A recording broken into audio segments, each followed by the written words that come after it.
अस्सलाम वालेकुम, welcome to my channel novel stock. कैसे हैं आप सब लोग? उम्मीद करती हूँ सब खैरियत से होंगे। नॉवल खुमार जुनून की एपिसोड 4 आपकी खिदमत में हाजिर है, जिसे लिखा है मिनाल महर ने। अगर आप मेरे चैनल पर नए हैं तो काइंडली चैनल को सब्सक्राइब करके कमेंट, लाइक और शेयर जरूर कीजिए। तो आइए नॉवल की तरफ चलते हैं। माहा, मुझे आपसे बात करनी है। फारिस साहब उसे लाउंज में बैठा देख अपने कमरे में आने का इशारा कर चुके थे। माहा सरस बात में हिलाती उनके पीछे उनके कमरे की तरफ बढ़ गई। वो आकर खामोशी से सोफे के किनारे पर टिक गई। माहा, आपको पता है ना कि हमारे खानदान में बेटियों को इतनी अहमियत नहीं दी जाती कि किसी भी मामले में मर्जी पूछी जाए, उनके नाज नखरे उठाए जाएं, मगर मैंने हर मामले में आपकी मर्जी को अहमियत दी। आप यूं ही जाना चाहती थी, मैंने आपको नहीं रोका। गो के जो आप करना चाहती थी कभी आपको मना नहीं किया। आपकी हर ख्वाहिश पूरी की है। मुझे उम्मीद है अब जो मैं आपसे मांगने जा रहा हूँ उस पर आपको कोई एतराज नहीं होगा। आप पहले से ही इस रिश्ते की हकीकत से वाकिफ हैं। मुझे उम्मीद है आप अपने बाबा का मान नहीं तोड़ोगी। वो असल बात पर आने से पहले तमहीद बांध चुके थे। माहा ने महज इस बात में सर हिलाया। कहीं ना कहीं वो बात के पस मंजर तक पहुंच चुकी थी। एक पल के लिए उसका दिल शिद्दत से धड़का था। बाबा जान चाहते हैं कि अब तुम्हारी और हशाम की शादी हो जानी चाहिए। वो हमें गांव बुला रहे हैं। हशाम को सरदारी संभाले 1 साल होने वाला है। वो सब जिम्मेदारियां बहुत अहसन तरीके से सर अंजाम दे रहा है। अब वो इस काबिल हो चुका है कि आपकी जिम्मेदारी उठा सके। हम इन्हें हाँ कह चुके हैं। वहां उनकी बात का पस मंजर जानकर नजरें झुका चुकी थी। वो काफी टाइम पहले जब वो तकरीबन 13 साल की थी तब वो आखिरी बार गांव गई थी। उसके बाद जाने का इत्तेफाक ही नहीं हुआ था। इस दौरान जो चीजों से खटकती थी वो था उसके ताया जान का, उसकी ताई से रवैया, उनका तहकमाना लहजा उसे जरा पसंद नहीं आया था और वो छोटी छोटी बातों पर इन्हें सबके सामने जलील करके रख देते थे। उसे हशाम से कोई मसला नहीं था, मगर जहां तक वो अंदाजा लगा पाई थी उसकी नेचर अपने बाप जैसी थी। बस यही चीज उसे बेहाल कर रही थी। यही डर था कि उसकी जिंदगी कहीं ताई जान जैसी होकर न रह जाए, उसके ख्वाब, उसकी पढ़ाई कहीं रोक न दी जाए। उसके दिल में कोई नहीं था कि वो इनकार करती, मगर वो हशाम को कभी भी अपने लाइफ पार्टनर के तौर पर तस्वुर नहीं कर सकती थी। उसने अल्लाह से दुआ की थी कि काश उसकी ज़िंदगी में ऐसा कोई आए जो उसे गुलाम नहीं, उसे वाकई अपना हमसफ़र समझे, जो उसे पीछे धकेलने के बजाय अपने महफूज तहफ़्फ़ुज़ में लेकर ज़माने के सर्दो गम से बचाकर हर मंजिल पार करवाए, जिसके साथ वो कदम से कदम मिलाकर चल सके, ना कि वो जिसे नौकरानी की तरह ट्रीट करे। मगर इस पल उसे ये लगा कि उसकी सारी दुआएं जायगा चली गई हों। वो बाप के सामने कोई एतराज ना कर सकी। इन्हें इस पर इतना मान था, वो चाहकर भी ये तोड़ नहीं सकती थी। जी बाबा, मुझे कोई एतराज नहीं है आपके फैसले पर। वो धीमी आवाज में बोलते सर झुकाकर मजीद झुका गई। उन्होंने मोहब्बत से उसके सर पर हाथ रखा था। वो अपने दिल में चलती खुद बुद इन्हें दिखा ना पाई। उसने सोचा काश वो भी मुंह फट होती और बाप के सामने उनके फैसले पर इनकार कर देती। उसके दिल में एक खलिश ना रहती। फारिस साहब बेटी के दिल में चलती एक एक बात को पड़ गए थे, मगर इन्हें पूरा यकीन था कि हशाम उसे खुश रखेगा। उनकी बेटी को फिर इनसे कोई शिकायत नहीं होगी। इन्हें पूरा यकीन था कि जिस एहसन तरीके से वो गांव के अमूर सर अंजाम दे रहा था, शायद शादी के बंधन को भी बहुत अच्छे से निभाएगा। बेशक वो ज्यादा जाहिर नहीं करते थे, मगर वो माहा से बेतहाशा मोहब्बत करते थे। इन्हें वो बहुत अजीज थी, मगर इस दफा वो मनमानी करके अपने बाप को दोबारा नाराज नहीं कर सकते थे। वो जब से यूनी आई थी खामोशी से सारे लेक्चर लेती रही। नुशवा को यूं महसूस हुआ कि वो यहाँ होके भी यहाँ नहीं है। उसने परेशानी से उसकी तरफ देखा जो खामोशी से सर झुकाए बैठी थी। माहा, क्या हुआ है? इतनी परेशान क्यों हो? किसी ने कुछ कहा है? नुशवा उसके चेहरे से कुछ भी अखज़ नहीं कर पाई थी, इसलिए एक साथ ही कई सवाल कर डाले। माहा ने चौंक कर उसकी तरफ देखा। हाँ, क्या कह रही हो? वो बेध्यानी में उसकी तरफ देखकर बोली थी। नुशवा ने उसका हाथ थामा था। वो इस वक्त कैंटीन में आमने सामने बैठी थी। क्या बात है माहा? मुझे नहीं बताओगी? नुशवा ने उसका हाथ थपथपाया था। नुशवा, बाबा मुझे गांव लेकर जाना चाहते हैं, वो ये कहते हुए खामोश हो गई थी। तो इसमें परेशानी की क्या बात है? नुशवा ने नासमझी से उसकी तरफ देखा। बाबा जान इस बार मुझे वहां मेरी शादी के लिए लेकर जा रहे हैं, ये कहते ही उसकी आंखों के किनारों में हल्की सी नमी चमकी। नुशवा ने परेशानी से उसकी तरफ देखा। वो अच्छे से उसके कजन से मंगनी के बारे में आगाह थी। नुशवा, मुझे हशाम से शादी नहीं करनी, मुझे पता है वो मुझे इस हवेली में कैद कर देंगे। मेरी पढ़ाई, मेरा मुस्तकबिल, मेरा ख्वाब सब अधूरे रह जाएंगे। मैं जानती हूँ वो मुझे कभी भी आगे बढ़ने नहीं देंगे। आंसू जब्त करने के चक्रों में उसका लहजा कपकपा कर रह गया था। माहा, तुम अंकल से बात करो, वो समझ जाएंगे। नुशवा तसल्ली देने वाले अंदाज में बोली। नहीं यार, हशाम उनका भतीजा है, उन्हें इसमें कोई बुराई नहीं दिखेगी। दूसरा, वो दादाजान से किया हुआ अपना वादा कभी नहीं तोड़ेंगे। मैंने भी अब यही सोचकर सब्र कर दिया है। अब वही मेरा मुकद्दर है, क्या पता वो मेरे हक में बेहतर हो। वो नुशवा के साथ साथ खुद को तसल्ली देने वाले अंदाज में बोली। उसके बाद उनके दरमियान इस मामले में मजीद बात ना हुई और वो इधर उधर की बातों में मशगूल हो गई थी। नुशवा उसे मजीद इस मामले में बात करके तकलीफ नहीं पहुंचाना चाहती थी, इसलिए खामोशी से इस मामले को अधूरा छोड़ दिया। मगर पीछे बैठे वजूद का तो सारा सुकून, सारा चैन गारत हो चुका था। आहान ने परेशानी से उसके सुर्ख चेहरे को देखा था, जिसका हंसता मुस्कुराता चेहरा पल में वीरान हो चुका था। सारम तू ठीक है? वो सवालिया नजरें उस पर टिकाए था जिसके चेहरे पर कर्क के आसार थे, मगर सारम तो एक लफ्ज भी ना कह सका। वो यहाँ होता तो कुछ कहता, वो तो अज़ियतों के सफर पर निकल चुका था। उसे यूं महसूस हो रहा था कि जैसे किसी ने पैरों से उसके दिल को मसल डाला हो। अभी तो मोहब्बत के इन रास्तों पर उसने कदम रखा ही था। उसे क्या मालूम था कि इस रास्ते का अंजाम इतना भयानक है। पिछले दिनों वो बेतहाशा खुश रहने लगा था। महज इसे सोचने पर ही दिल की धड़कनों में करार सा आ जाता था। कैसे बर्दाश्त कर सकता था उसको किसी और का होते। उसके साथ तो उसने मुस्तकबिल के हसीन ख्वाब भी सजा लिए थे। आंखें जैसे अपने शदीद नुकसान पर लहू छिड़काने लगी थी। इससे पहले वो खुद पर जब्त खोता, वो कुर्सी को पीछे धकेलते वहां से निकलता चला गया। आहान ने परेशानी भरी नजरों से उसे जाते देखा था। सारंग की आदत थी, वो कभी भी अपने दुखों का इश्तिहार नहीं लगाता था। वो तो हंसने हंसाने वाला जूली सा इंसान था। आहान को उसके लिए शदीद परेशानी हुई थी। वो कमरे में इधर से उधर चक्कर लगाता, अपना इस्तिराब कम करने की कोशिश कर रहा था। अपने घर वालों से दूर वो पिछले 8 सालों से शहर मुकीम था। उसकी और उसके बाप में हमेशा जंग छिड़ी रहती थी। वो अगर गांव जाता तो महज अपनी माँ से मिलने, उसे बाकी किसी से भी कोई गर्ज नहीं था। वो जब भी गांव जाता महज एक दिन वहां ठहर कर आता था। पिछले कुछ सालों से वो हॉस्टल में मुकीम था, मगर पिछले साल ही अपने दादा जान की जिद पर वो इस फ्लैट में शिफ्ट हुआ था। यहाँ अक्सर वो खुद को तन्हा महसूस करता था। उसके बावजूद भी वो वापस जाना नहीं चाहता था। जब जब वो वहां जाता था महज घर का माहौल खराब होता था, इसलिए वो वहां जाना पसंद ही नहीं करता था। उसने अपने घर के हालात के बारे में आहान को कभी नहीं बताया था। आहान को लगता था कि वो अपनी मर्जी से मौज मस्ती के लिए यहाँ मुकीम है। जब से माहा उसकी जिंदगी में आई थी वो खुश रहने लगा था। उसके जज्बे उसके लिए सच्चे थे। वो उसे अपनी जिंदगी में जल्द शामिल करने वाला था। उसे पता था कि शायद उसके घर वाले उनके रिश्ते के लिए ना माने, मगर वो उसकी खातिर हर एक से लड़ने का इरादा रखता था। मगर यहाँ तो सब कुछ ही उलट हो गया था। उसकी शादी की खबर सुनकर एक दफा फिर उसके अंदर शदीद इश्तियाल की लहर उठी थी। गर्दन की रगें फूलने लगी थी, आंखें शदीद सुर्ख हो रही थी। उसे अब अंदाजा हो रहा था कि वो लड़की उसके लिए बेहद जरूरी हो चुकी है। उसके बगैर जिंदगी का तस्वुर भी नहीं कर सकता था। तुम्हें मेरी होना होगा हर हाल में, वो बाल मुट्ठियों में जकड़ कर चिल्लाया। उसे माहा को अपना बनाने के लिए हर मुमकिन कोशिश करनी थी। अगली सुबह वो जल्दी यूनिवर्सिटी पहुंच चुका था। अब वो दाखिली दरवाजे पर खड़ा बेचैनी से उसका इंतजार कर रहा था। कल रात उसने शदीद बेचैनी से कांटों पर गुजारी थी। वो उसे अपने दिल की बात बताना चाहता था। कोई नहीं चाहता था कि मुस्तकबिल में कभी उसके दिल में कोई खलिश रह जाए कि उसने अपनी मोहब्बत को हासिल करने की कोई कोशिश नहीं की।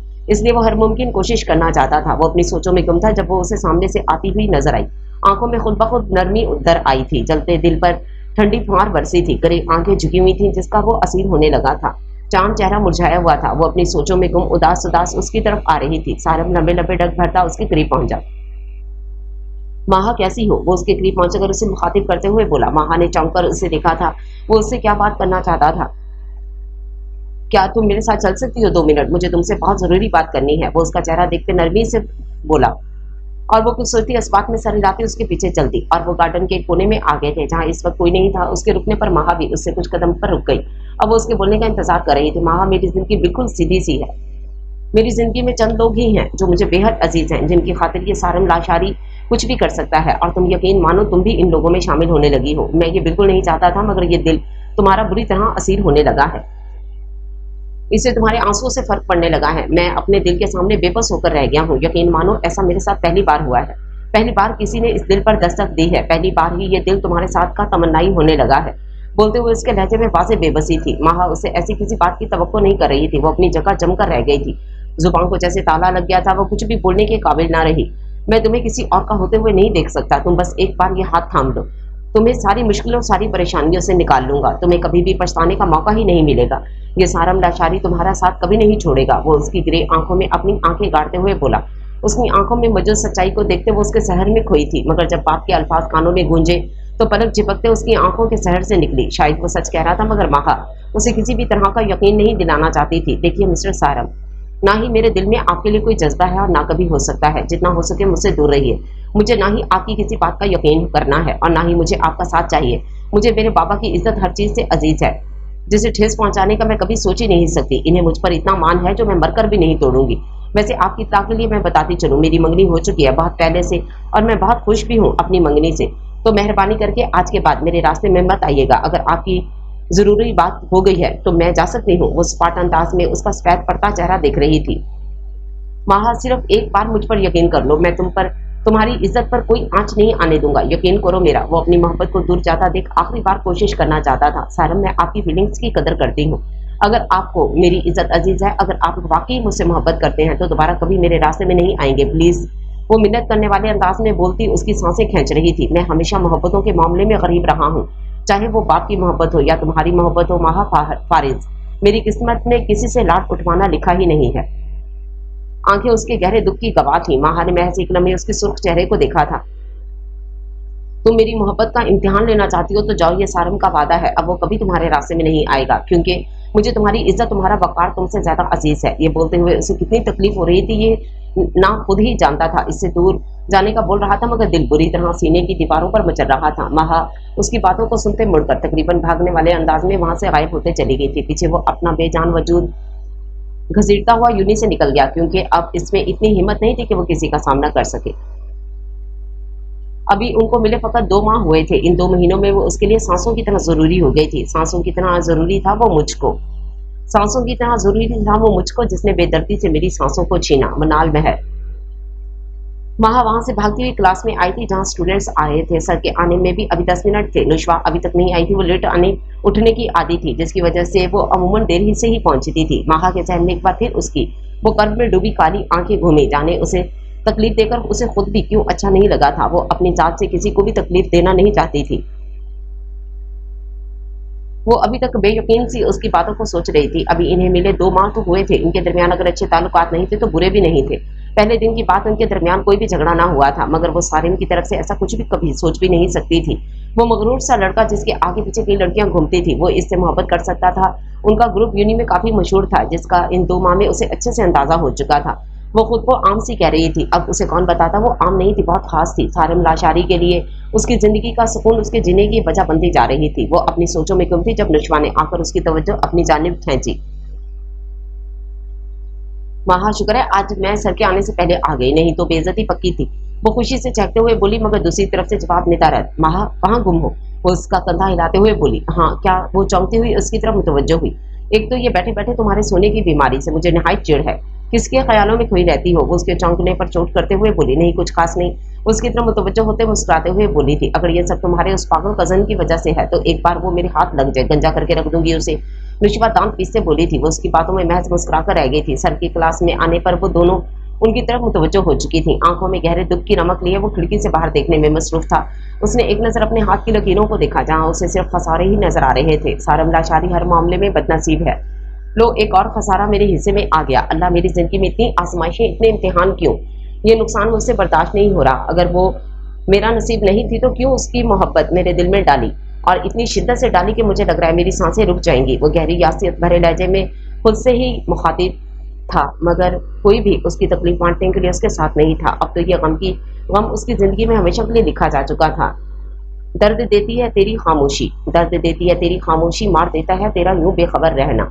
आम से दिनों की तरह ये भी एक आम सा दिन था। आज फिर वो उसे छोड़ने यूं नहीं जा रहा था, मगर इस दफा एक वाज़ेह तब्दीली आई थी। वो आई थी उसकी सोच में। आंखें जिसमें पहले साथ बैठे वजूद के लिए महज हमदर्दी होती थी, आज वहां नरम गरम जज्बात थे। आंखों में बेतहाशा नरमी समेटे वो उसके वजूद पर एक नजर डाल लेता जो खुद से भी लापरवाह सी बैठी थी। साथ बैठा सुंदर सी महकती खुशबू लिए वजूद उसकी कमजोरी बनने लगा था। मोहब्बत ने पर फैलाई तो सारी दुनिया हसीन लगने लगी थी। उस वक्त कोई मसला होगा तो हमें फोन कर लीजिएगा। वो यूनी के बाहर गाड़ी रोकता उसे पर एक नजर उल्फत डालता हुआ बोला था। उस्मा ने उतरने से पहले अस्बात में सर हिलाया था। थैंक यू हमें ड्रॉप करने के लिए। वो नरमी से पुरलहजे में बोलती कार का दरवाजा खोलते बाहर निकल गई। आज उसका पहला दिन था। वो कुछ घबराई हुई थी। दूसरा, मीरू भी नहीं आई थी। उसकी तबीयत पिछले कुछ दिनों से खराब थी, इसलिए उसे अकेले ही आना पड़ा। वो गहरा सांस लेते खुद में हिम्मत मुतमा करते अंदर की तरफ बढ़ गई थी। उरीद तब तक वहीं खड़ा रहा जब तक वो नजरों से ओझल नहीं हो गई। अब वाकई ही इस लड़की उसे हर हाल में अपनी जिंदगी में चाहिए थी। वो लड़की दिन ऐसे ही बेकैफ गुजर रहे थे जब उसे यूनी आते 1 हफ्ता हो चुका था। वो काफी हद तक एडजस्ट कर चुकी थी। क्लास की 1-2 लड़कियों से उसकी अच्छी खासी सलामता भी हो चुकी थी। वह सब दोस्तों को खुदाफिज कहते गेट की तरफ निकल आई, जहाँ अभी तक उरीद उसे लेने नहीं आया था। उसने हैरानी से एक नजर कलाई में चमकती घड़ी पर डाली थी, जहाँ टाइम तो हो चुका था। हर रोज वो उसके आने से पहले ही उसे लेने पहुंच जाता था। इस दौरान उसको यूनी से पिक ड्रॉप करने की जिम्मेदारी उसी की थी। पहले वो ये काम सिर्फ दाजान के कहने पर कर रहा था, मगर अब वो खुद दिल से ये सब करना चाहता था। वो कितनी देर खड़ी उसका इंतजार करती रही। तपती धूप में उसका रंग पल में सुर्ख हो चुका था। उसका इंतजार करते करते उसे तकरीबन 45 मिनट होने वाले थे। शायद वो क्याम में फंस गया था। इसकी जान भी तो ऐसी है, और ना ही उसके पास कोई मोबाइल था जो उसे इन्फॉर्म कर पाता। काश उसके पास मोबाइल होता तो वो दाजान को इन्फॉर्म कर देती, वो ही किसी को उसे लेने भेज देते। उसकी सारी दोस्तें एक एक करके जा चुकी थी। यूनी ऐसा ऐसा करके खाली हो रही थी। अब उसे भी यहाँ रुकना मुनासिब नहीं लग रहा था। मजीद कुछ देर इंतजार करने के बाद वो ना आया तो उसने हिम्मत मुजतमा करके रुख बाहर की जानिब किया। दुआओं का विर्द मुसलसल जारी था। बाहर निकलकर उसने तमतमाती धूप से बचने के लिए चेहरे पर हाथ रखा। उसने थोड़ा सा आगे बढ़ते टैक्सी की तलाश में नजर इधर उधर दौड़ाई। उसे इर्द गिर्द कोई टैक्सी नजर न आई। उसने थोड़ा आगे जाने का सोचा। वो यूनी से कुछ कदमों के फासले पर पहुंच चुकी थी। काली की गाड़ी पिछले एक हफ्ते से उसके आने जाने की रूटीन नोट कर रही थी। वो रोज उरीद के साथ ही आती थी और उसके साथ ही वापस जाती थी। वो पुलिस वाला उसकी जान का आसार बन चुका था। जब जब वो उजवा को उसके साथ दिखता था, वो कहर भरी नजरें उसके वजूद पर डालता था, मगर आज उसे मौका मिल चुका था। आज उरीद उसे लेने नहीं आया था और वो गलती करते यूनी से निकलकर पैदल चलने लगी। यही मौके की उसे तलाश थी और वो मौका वो उसे खुद दे चुकी थी। उजवा धूप से बचती तेज से चलती सड़क के एक किनारे आ खड़ी हुई। काली ने दूर खड़े ही उस हुस्न की मूरत को देखा। कोई भी उनकी तरफ मुतवज्जो ना था। वो कार से उतरता उसकी जानिब बढ़ने लगा। चेहरे पर अब भी मास्क से ढका था और उसकी सिर्फ काली दहशत से भरपूर आंखें नजर आ रही थी, जिनमें अजीब सी सुर्खी थी। बाल माथे पर बेतरतीब बिखरे हुए थे। उसके कदम उजवा के पीछे आकर रुके। बुलबुल, वो उसके पीछे खड़ा कबीनगी से बोला। उजवा ये आवाज भला कभी भूल सकती थी? माजी का एक एक करपनाक लम्हा आंखों के सामने घूम कर रह गया था। बाप और भाई के खून से सनी लाशों का मंजर सामने आया था। उसने आंखें मीते शिद्दत से दुआ की कि ये उसका वहम हो। वो दोबारा किसी को भी खोना नहीं चाहती थी। अपनी वजह से वो इन लोगों को नुकसान नहीं कर सकती थी। इन लोगों के वो पहले ही बेहद मशहूर थी, जो बगैर किसी रिश्ते के भी उस पर इतने मेहरबान थे। लगता है तुम मुझे भूल गई, मगर बेफिक्र हो, ये काली तुम्हें कुछ भी भूलने नहीं देगा। तेरे लिए मैंने जेल तक की हवा खा ली, अब तो तू मुझसे बिल्कुल भी नहीं बच सकती। बड़ा उड़ रही थी उस पुलिस वाले के बलबूते पर। भूल गई अपने बाप का अंजाम, ऐसा ही अंजाम उस पुलिस वाले का भी होगा। बड़ा जो तेरी हिफाजत करता फिरता है।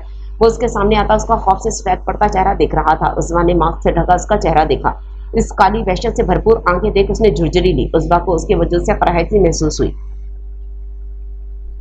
उसका दिल किया वहां से भाग जाए, मगर उसके कदम हिलने से इनकारी हुए। आंखों के आगे धुंध छाने लगी। लबों पर गोया कुफर लग गया था। अपनी बेबसी पर उसके मुंह से एक सिसकारी निकली। एक और आजमाइश, एक और इम्तिहान। ये भयानक सामाजी का साया उसका पीछा क्यों नहीं छोड़ रहा था? जब जब वो सब भूलने की कोशिश करती, वो किसी न किसी तरह उसके सामने आ जाता। काली ने जैसे उसे खींचने के लिए हाथ बढ़ाया। इसी खींचातानी में उजवा के कंधों पर लटका बैग जमीन बोझ हो चुका था, मगर यहाँ पर वाह किसे थी? जाने इतनी ताकत इसमें कहां से आ गई थी? वो उसका हाथ झटक कर एक रास्ते की तरफ तेजी से भागने लगी।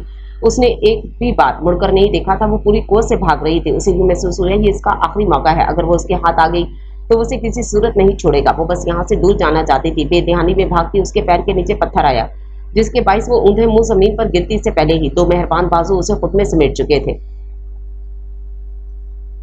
उज़्मा ने डुबडुबाई आंखों से इस मेहरबान को देखना चाहा, जिसका अक्स आंसुओं की वजह से धुंधला गया था, मगर वो फिर भी उसे पहचान गई थी। उरीद को सामने पाकर उसे यूं महसूस हुआ कि वो तपते सहरा से ठंडी छांव में आ गई है। उसने बगैर सोचे समझे उसके सीने को महफूज पनाहगा गर्दनाते अपना सर टिकाया था। उसके बाजुओं को मजबूती से थामे वो आंसू बहाने में मसरूफ थी। आंखें शिद्दत से नीचे रखी थी, जैसे अभी वो यहाँ से गायब हो जाएगा और वो काली उसे फिर अपनी दलदल में घसीट लेगा। उरीद को काम करते वक्त का पता ही ना चला। उसके जहन से ये बात महव हो चुकी थी कि उसने उज़्मा को यूनी से लेने जाना है। जैसे ही उसके जहन में उज़्मा का ख्याल आया, वो सर पर हाथ मार कर रह गया। उसके पास फोन भी ना था जो कॉल करके उसकी खैरियत पता कर लेता। उसे खुद पर गुस्सा आया था। वो कैसे इतना लापरवाह हो सकता था? फौरन ही पुलिस स्टेशन से निकलता, उसकी यूनी की जानी पड़ गया था। वो तेज ड्राइविंग करता उसकी यूनी पहुंचा था, जहां से गार्ड ने उसके जाने की इत्तला दी थी। उसकी पेशानी पर बल नमूदार हुए। उसे उज़्मा पर बेतहाशा गुस्सा आया, जो उसका इंतजार करने के बजाय खुद ही मुंह उठाकर निकल गई थी। वो गाड़ी में बैठता सड़कों पर गाड़ी दौड़ाता, उसे ढूंढता रहा। गाड़ी दौड़ाते इस सड़क के किनारे गिरा। उसका बैग नजर आया। उसका माथा ठनका, कहीं कुछ गलत था, वरना वो लड़की इतनी लापरवाह हरगिज नहीं थी। वो गाड़ी से उतरता उसका बैग अपने हाथ में थाम चुका था। बैग गाड़ी में रखता वो इसी रास्ते की जानिब बढ़ा। अभी उसकी गाड़ी कुछ दूरी गई थी जब उसे एक कोई आदमी उज़्मा का ही ताकुब कर रहा था। वो उसका चेहरा नहीं देख पाया क्योंकि वो मास्क से ढका था। वो गाड़ी वहीं छोड़ता लंबे लंबे डग भरता उन्हीं की जानिब बढ़ा। उसका इरादा पहले उस इंसान को पकड़ने का था। वो आदमी उसे देख चुका था, इसलिए वो चुकन्ना होता बिना रास्ते का तयन किए एक सिमत भाग चुका था। उरीद उसी के पीछे जाने का इरादा रखता था जब उज़्मा की दिल खराब चीख से वो उसकी जानिब मुतवज्जो हो चुका था।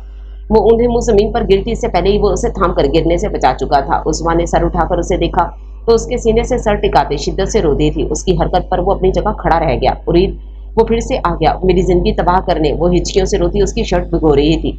मेरे पापा और भाई को मुझसे दूर करके उसे भी अभी भी चैन नहीं मिला। उसे कहो मेरे पास कुछ नहीं है गंवाने को। वो बेहद तकलीफ में थी। उसका दर्द से चूर अंदाज उसकी तकलीफ ज़्यादा हिचकियां उरीद आफिंदी के दिल की दुनिया को बुरी तरह हिला चुकी थी। उरीद ने उसके सर को थपक कर उसे चुप करवाने की कोशिश की। अब वो तुम्हें कोई नुकसान नहीं पहुंचा सकेगा, मैं हूं ना इधर। वो तसल्ली देने वाले अंदाज में उसे चुप करवाने की कोशिश कर रहा था। उज़्मा जो अपने कर्ब से अपनी तकलीफ थे, माजी में डूबी अपना दर्द उससे बांट रही थी। उरीद की आवाज़ पर झटके से पीछे हटी। सॉरी। वो शर्मिंदा शर्मिंदा सी नजरें झुकाए बोली। अपनी बेख्तियारी पर वह झुका सर मजीद झुका गई थी। उरीद ने गौर से उसकी तरफ देखा, जिसका चेहरा बेतहाशा सुर्ख हो रहा था। चेहरा आंसुओं से तर था। उसके दिल में शिद्दत से इन आंसुओं को समेटने की ख्वाहिश जागी, मगर वो ऐसा कोई अख्तियार नहीं रखता था। उसने गहरा सांस भरते जेब से रुमाल निकालकर उसकी तरफ बढ़ाया, जिसे खामोशी से वो थामकर अपना चेहरा साफ कर चुकी थी। उरीद उसे लेता गाड़ी की तरफ बढ़ा। सारा रास्ता खामोशी से कटा। दोनों ने आपस में मजीद कोई बात ना की। घर आकर वो फौरन गाड़ी से निकलती अपने कमरे में बंद हो चुकी थी। उरीद आते ही दाजान के कमरे की जानिब बढ़ गया। अब वो इनके सामने बैठा आज का सारा वाकया गोशगुजार कर चुका था। दाजान उस वक्त दादाजान की सिक्योरिटी सख्त करवाई। वो पहले बेहद तकलीफ में है। ये उसका आखिरी रिश्ता बचा है। मैं नहीं चाहता हमारे होते हुए भी वो इस आखिरी रिश्ते से महरूम रहे। मैं ये सब अकेले भी कर सकता था, मगर ये सब जानना आपका हक है। उस वक्त को इस घर में लाने वाले आप हैं। आपने उसको अपनी सरपरस्ती में लिया है और इस घर के बड़े होने के नाते ये सब जानना आपका हक है। वो इनके परेशान चेहरे को देखते हुए बोला। दाजान हुंकारा भरकर रह गए। दाजान गहरी सोचों में गुम हो चुके थे। उरीद पुरसोच नजरों से उनका चेहरा देखता रह गया। पिछले एक हफ्ते से वो अपने कमरे में बंद थी। वो ना तो यूनी जा रही थी और ना ही किसी भी काम के लिए बाहर। उसके दिल में खाली का इस कदर खौफ बैठ चुका था कि वो बाहर जाना ही नहीं चाहती थी। दाजान के पैगाम पर वो उनके सामने मौजूद थी। उस बच्चे, हमें आपसे ऐसी उम्मीद नहीं थी। आप एक मामूली से इंसान के डर से घर में कैद होकर रह गई हैं। दाजान उसके पिछले दिनों में घर बंद हो जाने पर चोट करते बोले। दाजान वो आम इंसान नहीं है, वो बेहद खतरनाक है। उसी की वजह से मेरा हंसता बसता घर उजड़ गया। अब मेरे पास खोने को कुछ नहीं, बस मेरी इज्जत है जो मुझे हर चीज से अजीज है। वो रोते हुए इन पर नजरें टिकाते हुए बोली। उस वक्त वो खुदा बैठा है ना सबकी हिफाजत के लिए, फिर कैसा डर। अपने सारे डर निकाल कर सारे मामले अल्लाह के सुपुर्द करके मुतमईन हो जाए। वो रसानियत से बोले। वो अपने इस खौफ का क्या करती तो उसके दिल में बुरी तरह बैठ गया था। वो डुबडुबाई नजरों से उन्हें देख कर रह गई थी। बेटा, हम आपकी बात समझ रहे हैं, मगर इसमें आपकी भी गलती है। अगर उरीद को देर हो भी गई थी मगर आपको यूनी से बाहर नहीं जाना चाहिए था। वो उसे उसकी गलती भी बता गए। उस्मान ने सर झुकाते शर्मिंदा से अंदाज में माजरत कर ली। हमारा मकसद आपको शर्मिंदा करना हरगिज नहीं था। वो उसका झुका सर देखकर बोले थे। दाजान की बातों ने उस पर मुस्बत असर डाला था। वो खामोशी से यूनी जा रही थी। उरीद के लिए इतना ही बात था कि वो इन सब से निकलने की कोशिश तो कर रही थी। इस वाकये के बाद इतना डर चुकी थी कि वो यूनी से अकेले कदम उठाने का सोच भी नहीं सकती थी। इस वक्त वो उसकी गाड़ी में खामोशी से बैठी हर चीज से लातलक थी। उरीद को उसकी इतनी चुप्पी हजम नहीं हो रही थी। वैसे तो वो कमगो ही थी, मगर पिछले कुछ दिनों से वो बोलना ही छोड़ गई थी। हंसा हुआ था उसे कभी भी देखा ही नहीं था। कभी कभी उसका दिल चाहता था कि उसके चेहरे पर कहीं से लाकर ढेरों खुशियां बिखेर दे। उसे अब इस लड़की की उदासी बिल्कुल अच्छी नहीं लगती थी। वो उसे खुश देखना चाहता था। उस्वा, आप इतना खामोश क्यों रहती हैं? बात किया करें सबसे। नुश्वा की तरह हंसी मुस्कुराती रहा करें। आपकी उम्र की लड़कियां तो अपनी जिंदगी का हर पल खुशी से जीती हैं। आप भी खुश रहने की कोशिश किया करें। वो उसे देख हल्का सा मुस्कुराया था। नुश्वा के पास मुस्कुराने की बहुत सी वजह है, मगर मेरी जिंदगी तो वीरान है। कोई है ही नहीं जिसके लिए मुस्कुरा सकूं। वो अपनी गोद में रखे हाथों पर नजर डालकर बोली। आप थोड़ा सा हाथ तो बढ़ाइए, खुशियां खुद आपकी मुंतजिर खड़ी हैं। वो उसके चांद चेहरे पर एक नजर डालकर बोला। जी। उस्मा ने मुड़कर नासमझी वाले अंदाज में उसकी तरफ देखा था। उरीद गड़बड़ा कर रह गया। उसे अपनी बेखुदी पर गुस्सा आया था। मेरा मतलब है आप कोशिश करें, सब कुछ खुद ब खुद ठीक होता जाएगा। वो बात बनाते हुए बोला था। मेरी जिंदगी में कभी कुछ ठीक नहीं होगा। काली मेरा पीछा कभी नहीं छोड़ेगा। मैं जानती हूँ जिसने मेरे घर वालों की जिंदगी नहीं बख्शी, उससे और क्या उम्मीद कर सकती हूँ कि वो मुझे छोड़ देगा। वो आज नहीं तो कल मुझ तक पहुंच जाएगा और अपने एक एक नुकसान का हिसाब देगा। वो रुंधी हुई आवाज में बोली थी। आहिस्ता आहिस्ता उसके रोने में मजीद इजाफा होता चला गया। वक्फे वक्फे से गाड़ी में उसकी हिचकियां गुंज रही थी। इतने दिनों का गुबार आज निकला था। उसके यूं शिद्दत से रोने पर वो बौखला कर रह गया, मगर फिर गहरा सांस भरता गाड़ी एक साइड पर रुकता उसकी तरफ मुड़ा। काली, क्या उसके जैसे हजार भी आ जाए ना, तब भी वो तुम तक पहुंच नहीं पाएंगे। तुम्हारी तरफ उठने वाले हर हाथ को तुम तक पहुंचने से पहले काट कर फेंक दूंगा, क्योंकि उरीद आफिंदी को अपने से जुड़े हर रिश्ते की हिफाजत करना अच्छे से आता है। वो उसकी आंखों में आंखें डाले चट्टानों से सख्ती लिए बोला था। उस बार रोना भूलकर उसके लहजे पर उसकी तरफ मुतवज्जो हो गई। उसके चेहरे पर चट्टानों से सख्ती थी, मगर उसकी आंखों में उसके लिए बेतहाशा नरमी थी, जिसे देखकर वो एक पल घबरा सी गई थी। और वो ऐसा कोई ताल्लुक अब बिल्कुल भी नहीं जोड़ना चाहती थी, मगर उसकी आंखें अजीब ही दास्तान सुना रही थी। वो उससे पूछना चाहती थी कि वो उसकी अपनी तो नहीं है, बल्कि वो तो उसकी कुछ भी नहीं लगती, मगर वो एक भी लफ्ज ना बोल पाई, गोया जुबान पर कुफर लग गया हो।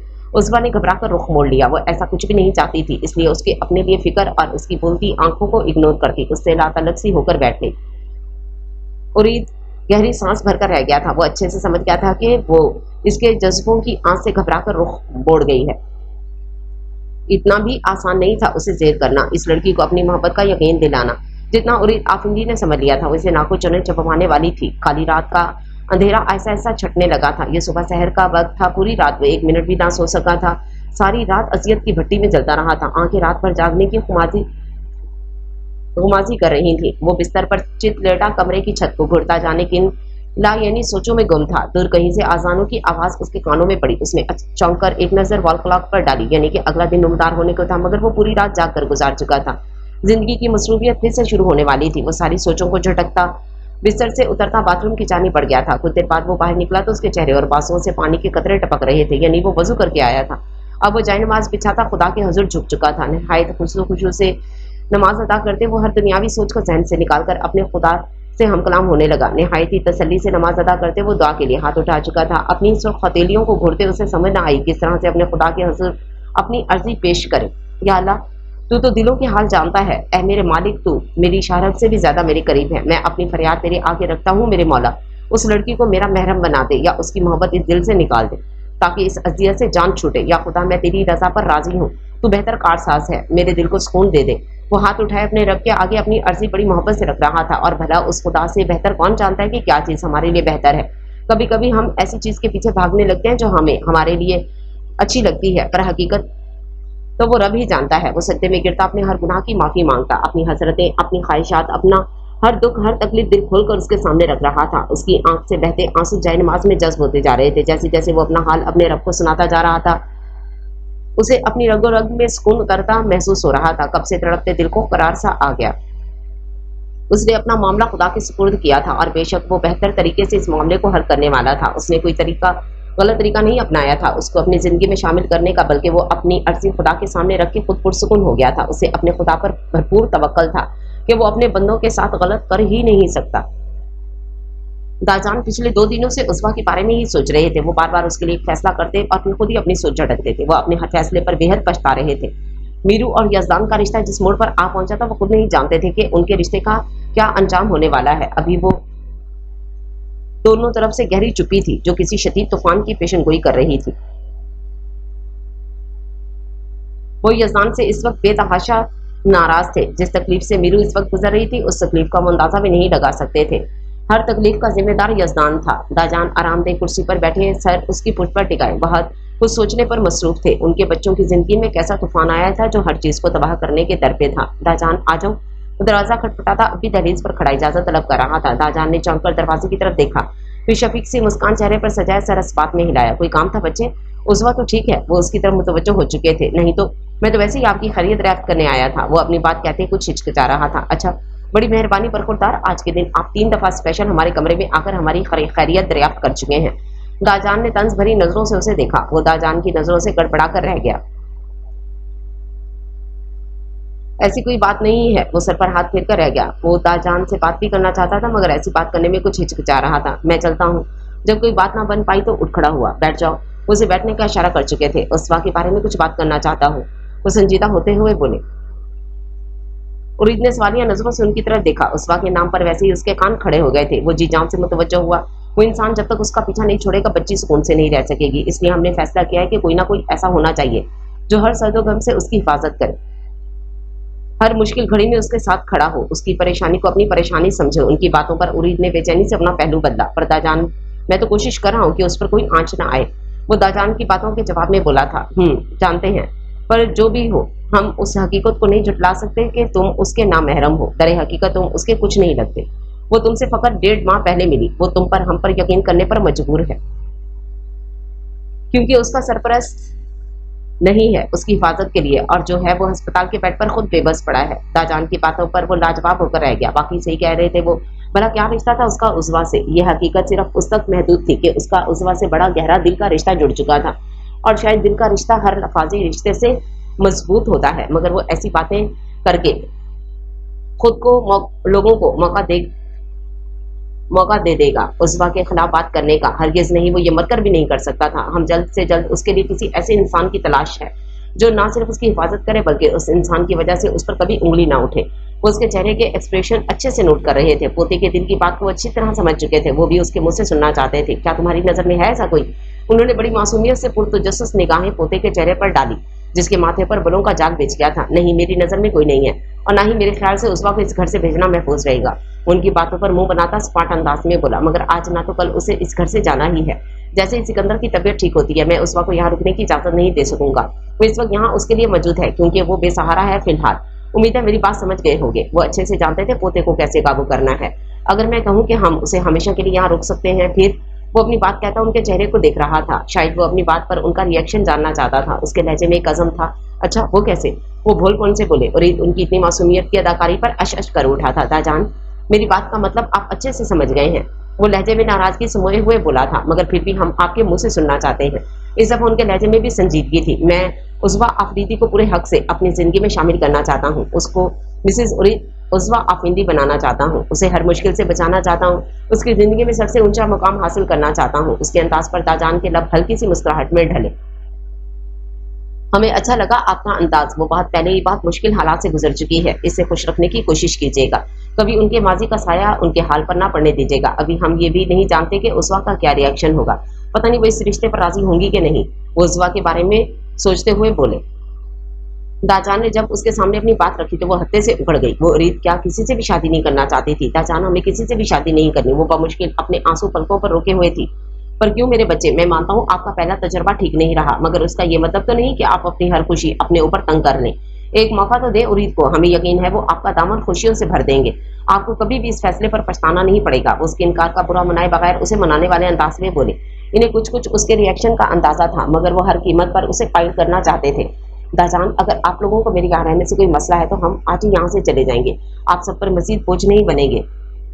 वो सफाकी से बोलती उनका चेहरा तारीफ कर गई थी। अपने लफ्जों का उसे भी अंदाजा था। वो लोग उसका इतना ख्याल रख रहे थे। उसे यहाँ किसी चीज की कमी नहीं थी, मगर एक तल्ख तजर्बे के बाद वो इन राहों की तरफ दोबारा आना ही नहीं चाहती थी। कोई बात नहीं बच्चे, हमें अंदाजा है ये आपकी जिंदगी है। भला हम कौन होते हैं आप पर अपना फैसला थोपने वाले? आप हर फैसले के लिए आजाद हैं। आप बेफिक्र हैं, हम आपका इनकार उरी तक पहुंचा देंगे। और इस बात की फिक्र तो बिल्कुल मत कीजिएगा कि हमारा रवैया आपके इस फैसले के बाद बदल जाएगा। बिल्कुल नहीं, बल्कि आपको वही मान मिलेगा जो पहले मिलता आया है। वो बेहद संजीदगी से बोलते उस्वा पर एक नजर डालते रुख मोड़ गए। यानी ये इशारा था कि वो अपनी बात खत्म कर चुके हैं। अब चाहे तो वो जा सकती है। वो खुद को बेबस सा महसूस कर रही थी। वो जो चाहते थे वो कभी नहीं कर सकती थी। उनकी मोहब्बतों को हक तो वो अदा ही नहीं कर सकती थी, जो इस पर बगैर किसी रिश्ते के भी इतने मेहरबान थे। इससे पहले दिन से ही इस घर में बेटियों जैसा मान मिल रहा था। कैसे नाशुक्री करती, पर वो अपने इनकार पर खुद ही शर्मिंदा थी। इसलिए अपने आंसू पोंछते वहां से निकलती चली गई। वो यूनी आकर भी बेचैन थी जब से उसने सारम के प्रपोजल पर इनकार किया था। वो खुद भी सुकून से नहीं रह पाई थी। अपने बातों पर उसका सफेद पड़ता चेहरा आंखों के सामने लहराता तो उसे अफसोस सा होता।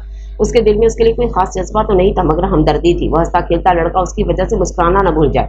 उसकी नजरें चारों ओर भटक रही थी। जब उसकी नजर एक मंजर पर आकर ठहर सी गई। वो सारम ही था जो सामने आहान के साथ चला रहा था। वो उसकी किसी बात पर हल्का सा मुस्कुराया। वो खुद को संभाल चुका था। अपना इश्तिहार लगाना उसे जरा भी पसंद न था। इन सब के बावजूद माहूम महसूस कर सकती थी कि उसमें एक वाज़ेह तब्दीली आई थी। वो मुस्कुरा तो रहा था, मगर उसकी आंखें उसका साथ नहीं दे रही थी। वो सबके सामने खुद को नॉर्मल जाहिर करने की भरपूर कोशिश कर रहा था। बेसाख्ता माहा का दिल बोझल सा हो गया। उरीद को जब से इसके इनकार का पता चला था वो अंगारों पर लुट रहा था। उसे किसी पल चैन भी न मिला तो आखिरकार अपने फैसले पर मुहर लगाता तनफन करता उसके कमरे की जानी बढ़ा। वो जो अपने ध्यान में गुमसुम सी बैठी थी, उसे कमरे में इतने गुस्से से आता देख थम सी गई थी। उसका जारहाना अंदाज देखकर सहम सी गई थी। उरीद, ये कोई तरीका है किसी के कमरे में आने का? वो उसके जारहाना अंदाज को नजरअंदाज करते हुए बोली। उरीद ने जैसे उसकी बात सुनी ही नहीं थी, या सुनकर भी अनसुनी कर दी थी। इनकार क्यों किया इस रिश्ते पर मुझे वजह जाननी है। यकीन मानो अगर कोई मजबूत दलाइल दोगी तो कभी तुम्हारे रास्ते में नहीं आऊंगा। वो अपने गुस्से को कंट्रोल करता अपने असली अंदाज में बोला। मैं आपको बताना जरूरी नहीं समझती। वो उसके नरम अंदाज को देखते हुए बोली। उसका यही अंदाज उसे पसंद था कि वो गुस्से में भी बात करने की तमीज नहीं भूलता था। वो आया तो गुस्से में था, मगर अपने गुस्से को कंट्रोल कर गया। वो कभी भी ये नहीं चाहता था कि वो इसके गुस्से की वजह से इससे खौफ खाए। अगर तुम वक्त लेना चाहती हो तो ले सकती हो, मुझे कोई एतराज नहीं। वो उसकी बदतमीजी को इग्नोर करते हुए बोला, मुझे शादी करनी ही नहीं है, ना भी ना आइंदा कभी। वो अभी भी अपनी बात पर कायम थी। वो खुद को मजबूत जाहिर करने की कोशिश कर रही थी, मगर उसका लहजा कपकपा रहा था। जो सामने खड़ा वजूद भी बखूबी महसूस कर सकता था। वजह बताओ, शादी क्यों नहीं करनी? वो उसका रूहानसा अंदाज देखकर पहले से भी ज्यादा नरमी से बोला। वो उसके नरम लहजे के सामने बेबस हो रही थी। वो वाकई ही थकने लगी थी। उसे वाकई ही किसी के मजबूत सहारे की जरूरत थी, मगर उसका दिल क्या, इस दिल का क्या करती जहां बेतहाशा खौफ था खुद के धुतकारे जाने का। आप समझ क्यों नहीं रहे? काली आपकी जान ले लेगा, और मैं नहीं चाहती मेरी वजह से आपको कुछ भी हो। मेरे पीछे तो रोने वाला कोई नहीं है। अगर उज़्वा आफरीदी की जिंदगी का अख्ताम हो भी जाएगा तो कोई फर्क नहीं पड़ेगा, मगर आपके सारे रिश्ते आप पर जान लौटाते हैं। अगर मेरी वजह से आपको कुछ हुआ तो मैं खुद को कभी माफ नहीं कर सकूंगी। वो हाथों में चेहरा छुपाई शिद्दत से रो दी। जाने क्यों वो उसके सामने बेबस हो जाती थी। बिल्ली थैले से अब बाहर आई थी। उसके इनकार की हकीकी वजह जानकर उरीद को कहीं ना कहीं खुशी महसूस हुई थी।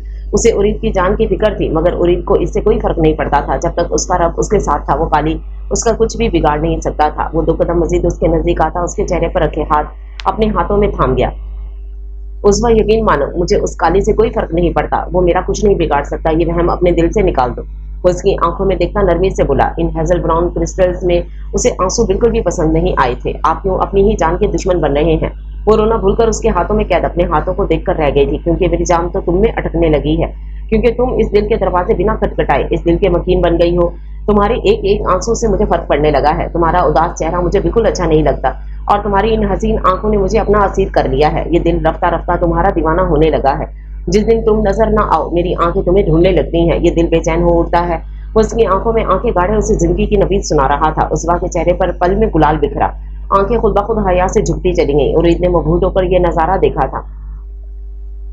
कैसे यकीन करूं आप पर? क्या पता आप मुझे बीच रास्ते में ही छोड़ दें। वो दिल की बात जुबान पर लाते हुए बोली थी। तुम इस बात का यकीन कर लो, मैं तुम्हें कभी छोड़ नहीं सकता। अगर कभी छोड़ने का सोचूंगा भी तो ये दिल मुझे ऐसा करने ही नहीं देगा। वो उसे यकीन दिलाने वाले लहजे में बोला।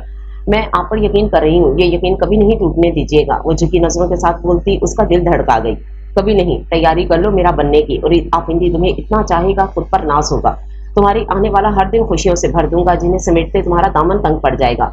वो उसका गाल थपथपाते सरशारी की कैफियत में निकलता चला गया। पीछे वो अपने धड़कते दिल को संभाल कर रह गई थी। वो वाकई साहिर था, उसको भी रफ्ता रफ्ता अपने शहर में जकड़ने लगा। वो क्लासरूम के बाहर मुंह लटकाए खड़ी थी, फिर एक नजर क्लासरूम पर डालती उदास उदास थी। कैंटीन की तरफ बढ़ गई। क्लास में टेस्ट चल रहा था। घर पर चल रही सिचुएशन से इससे बिल्कुल भी पढ़ा नहीं जा रहा था। तो सच की पढ़ाई में मदद अक्सर मीरू ही करती थी। उसको देखकर वो खुद भी उदास थी। इस दौरान उसका पढ़ाई भी बिल्कुल दिल नहीं लगा था। वो एक भी लफ्ज ना पढ़ पाई। सर ने 3 दिन पहले इस टेस्ट की अनाउंसमेंट कर दी थी। सबको सख्ती से टेस्ट की तैयारी करने का बोला था। वो तैयारी ना करने के बाईस सर से बेइज्जती करवाकर क्लास से बाहर मौजूद थी। अहान ने उसकी उदास शक्ल देख तो रहा नहीं गया।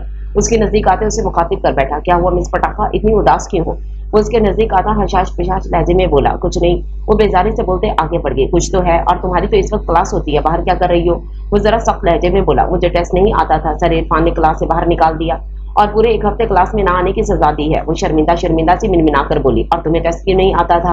वो पुरतजस्सुस अंदाज में बोला, मगर वो खामोश रही, या शायद वो इसे बताना नहीं चाहती थी। अगर तुम चाहो तो मैं सर से बात कर सकता हूँ, मगर शायद तुम मेरी मदद नहीं लेना चाहती। उसको जाता हुआ देखकर वो फौरन बोल पड़ा। आहान रुको ना, मुझे चाहिए तुम्हारी मदद। वो मासूम सी शक्ल बनाते हुए बोली। एक्चुअली हमारे घर में कुछ प्रॉब्लम चल रही है। मेरी आपी जो अक्सर मुझे पढ़ाती हैं, उनकी तबीयत नहीं ठीक, और इस टेंशन में मेरा पढ़ने को दिल भी नहीं कर रहा था। बस इसलिए एक लफ्ज भी नहीं पढ़ पाई। वो जिस हद तक उसको बता सकती थी उसे बता चुकी थी। आहान ने भी ज्यादा कुरेदना जरूरी ना समझा। वो सच कह रही थी। अपनी आपी के जिक्र पर वो सच में उदास हो गई थी। मीरू और इसकी उम्र में 2 साल का फर्क होने के बावजूद उनकी दोस्ती मिसाली थी। मीरू की तो वो दीवानी थी। दोनों एक दूसरे के बगैर गुजारा ही नहीं। वो मीरू के दाजान से मिलने वाली अहमियत पर भी कभी उससे जेलस नहीं हुई थी। ओके चलो, आज तुम्हें टेस्ट की तैयारी मैं करवा देता हूँ। मैं सर से भी बात कर लूंगा, वो तुम्हें क्लास में आने से नहीं रोकेंगे, पर आइंदा जो भी हो घर की टेंशन एक तरफ रखकर अपनी पढ़ाई पर पूरी तवज्जो दोगी, समझी? वो उसे नरमी से समझाता हुआ बोला। नुष्बा ने हाँ में सर हिलाया। वो उसे इतने अच्छे अंदाज में समझा रहा था कि नुष्बा के पढ़ाने के अंदाज असीर हुई। वो नरमी से बात करता कितना अच्छा लगता था। वाकई वो इतना प्यारा था कि किसी को भी अपना दीवाना कर सकता था। नुष्बा उसके नरम अंदाज को देखते हुए सोच रही थी। उसे खुद भी अंदाजा नहीं हुआ था वो रफ्ता रफ्ता उसकी असीर हो रही थी। जो मोहब्बतें रफ्ता रफ्ता दिल में उतरती हैं वो बड़ी पायदार होती हैं। नुष्बा और मीरू उसको घेरे बैठी थी। आज तकरीबन काफी दिनों बाद वो कमरे से निकली, इनके दरमियान बैठी थी। नुष्बा उसे खींच कर लाई थी, वरना वो गुमसुम से होकर रह गई थी। मुझे तो बड़ी खुशी हो रही है मीरू, उस्वा हमारी भाभी बनेगी। भाई और तुम्हारी जोड़ी परफेक्ट है उस्वा। भाई और तुम साथ खड़े कितने प्यारे लगोगे। मैं तो खूब इंजॉय करूंगी शादी पर, बल्कि मैं और मीरू एक जैसे ड्रेस बनाएंगे, है ना मीरू? नुष्बा एक्साइटेड सी उस्वा का गाल चूमते हुए मीरू की तरफ मुतवज्जो हुई। मीरू ने मुस्कुराने की कोशिश करते इस बात में सर हिलाया।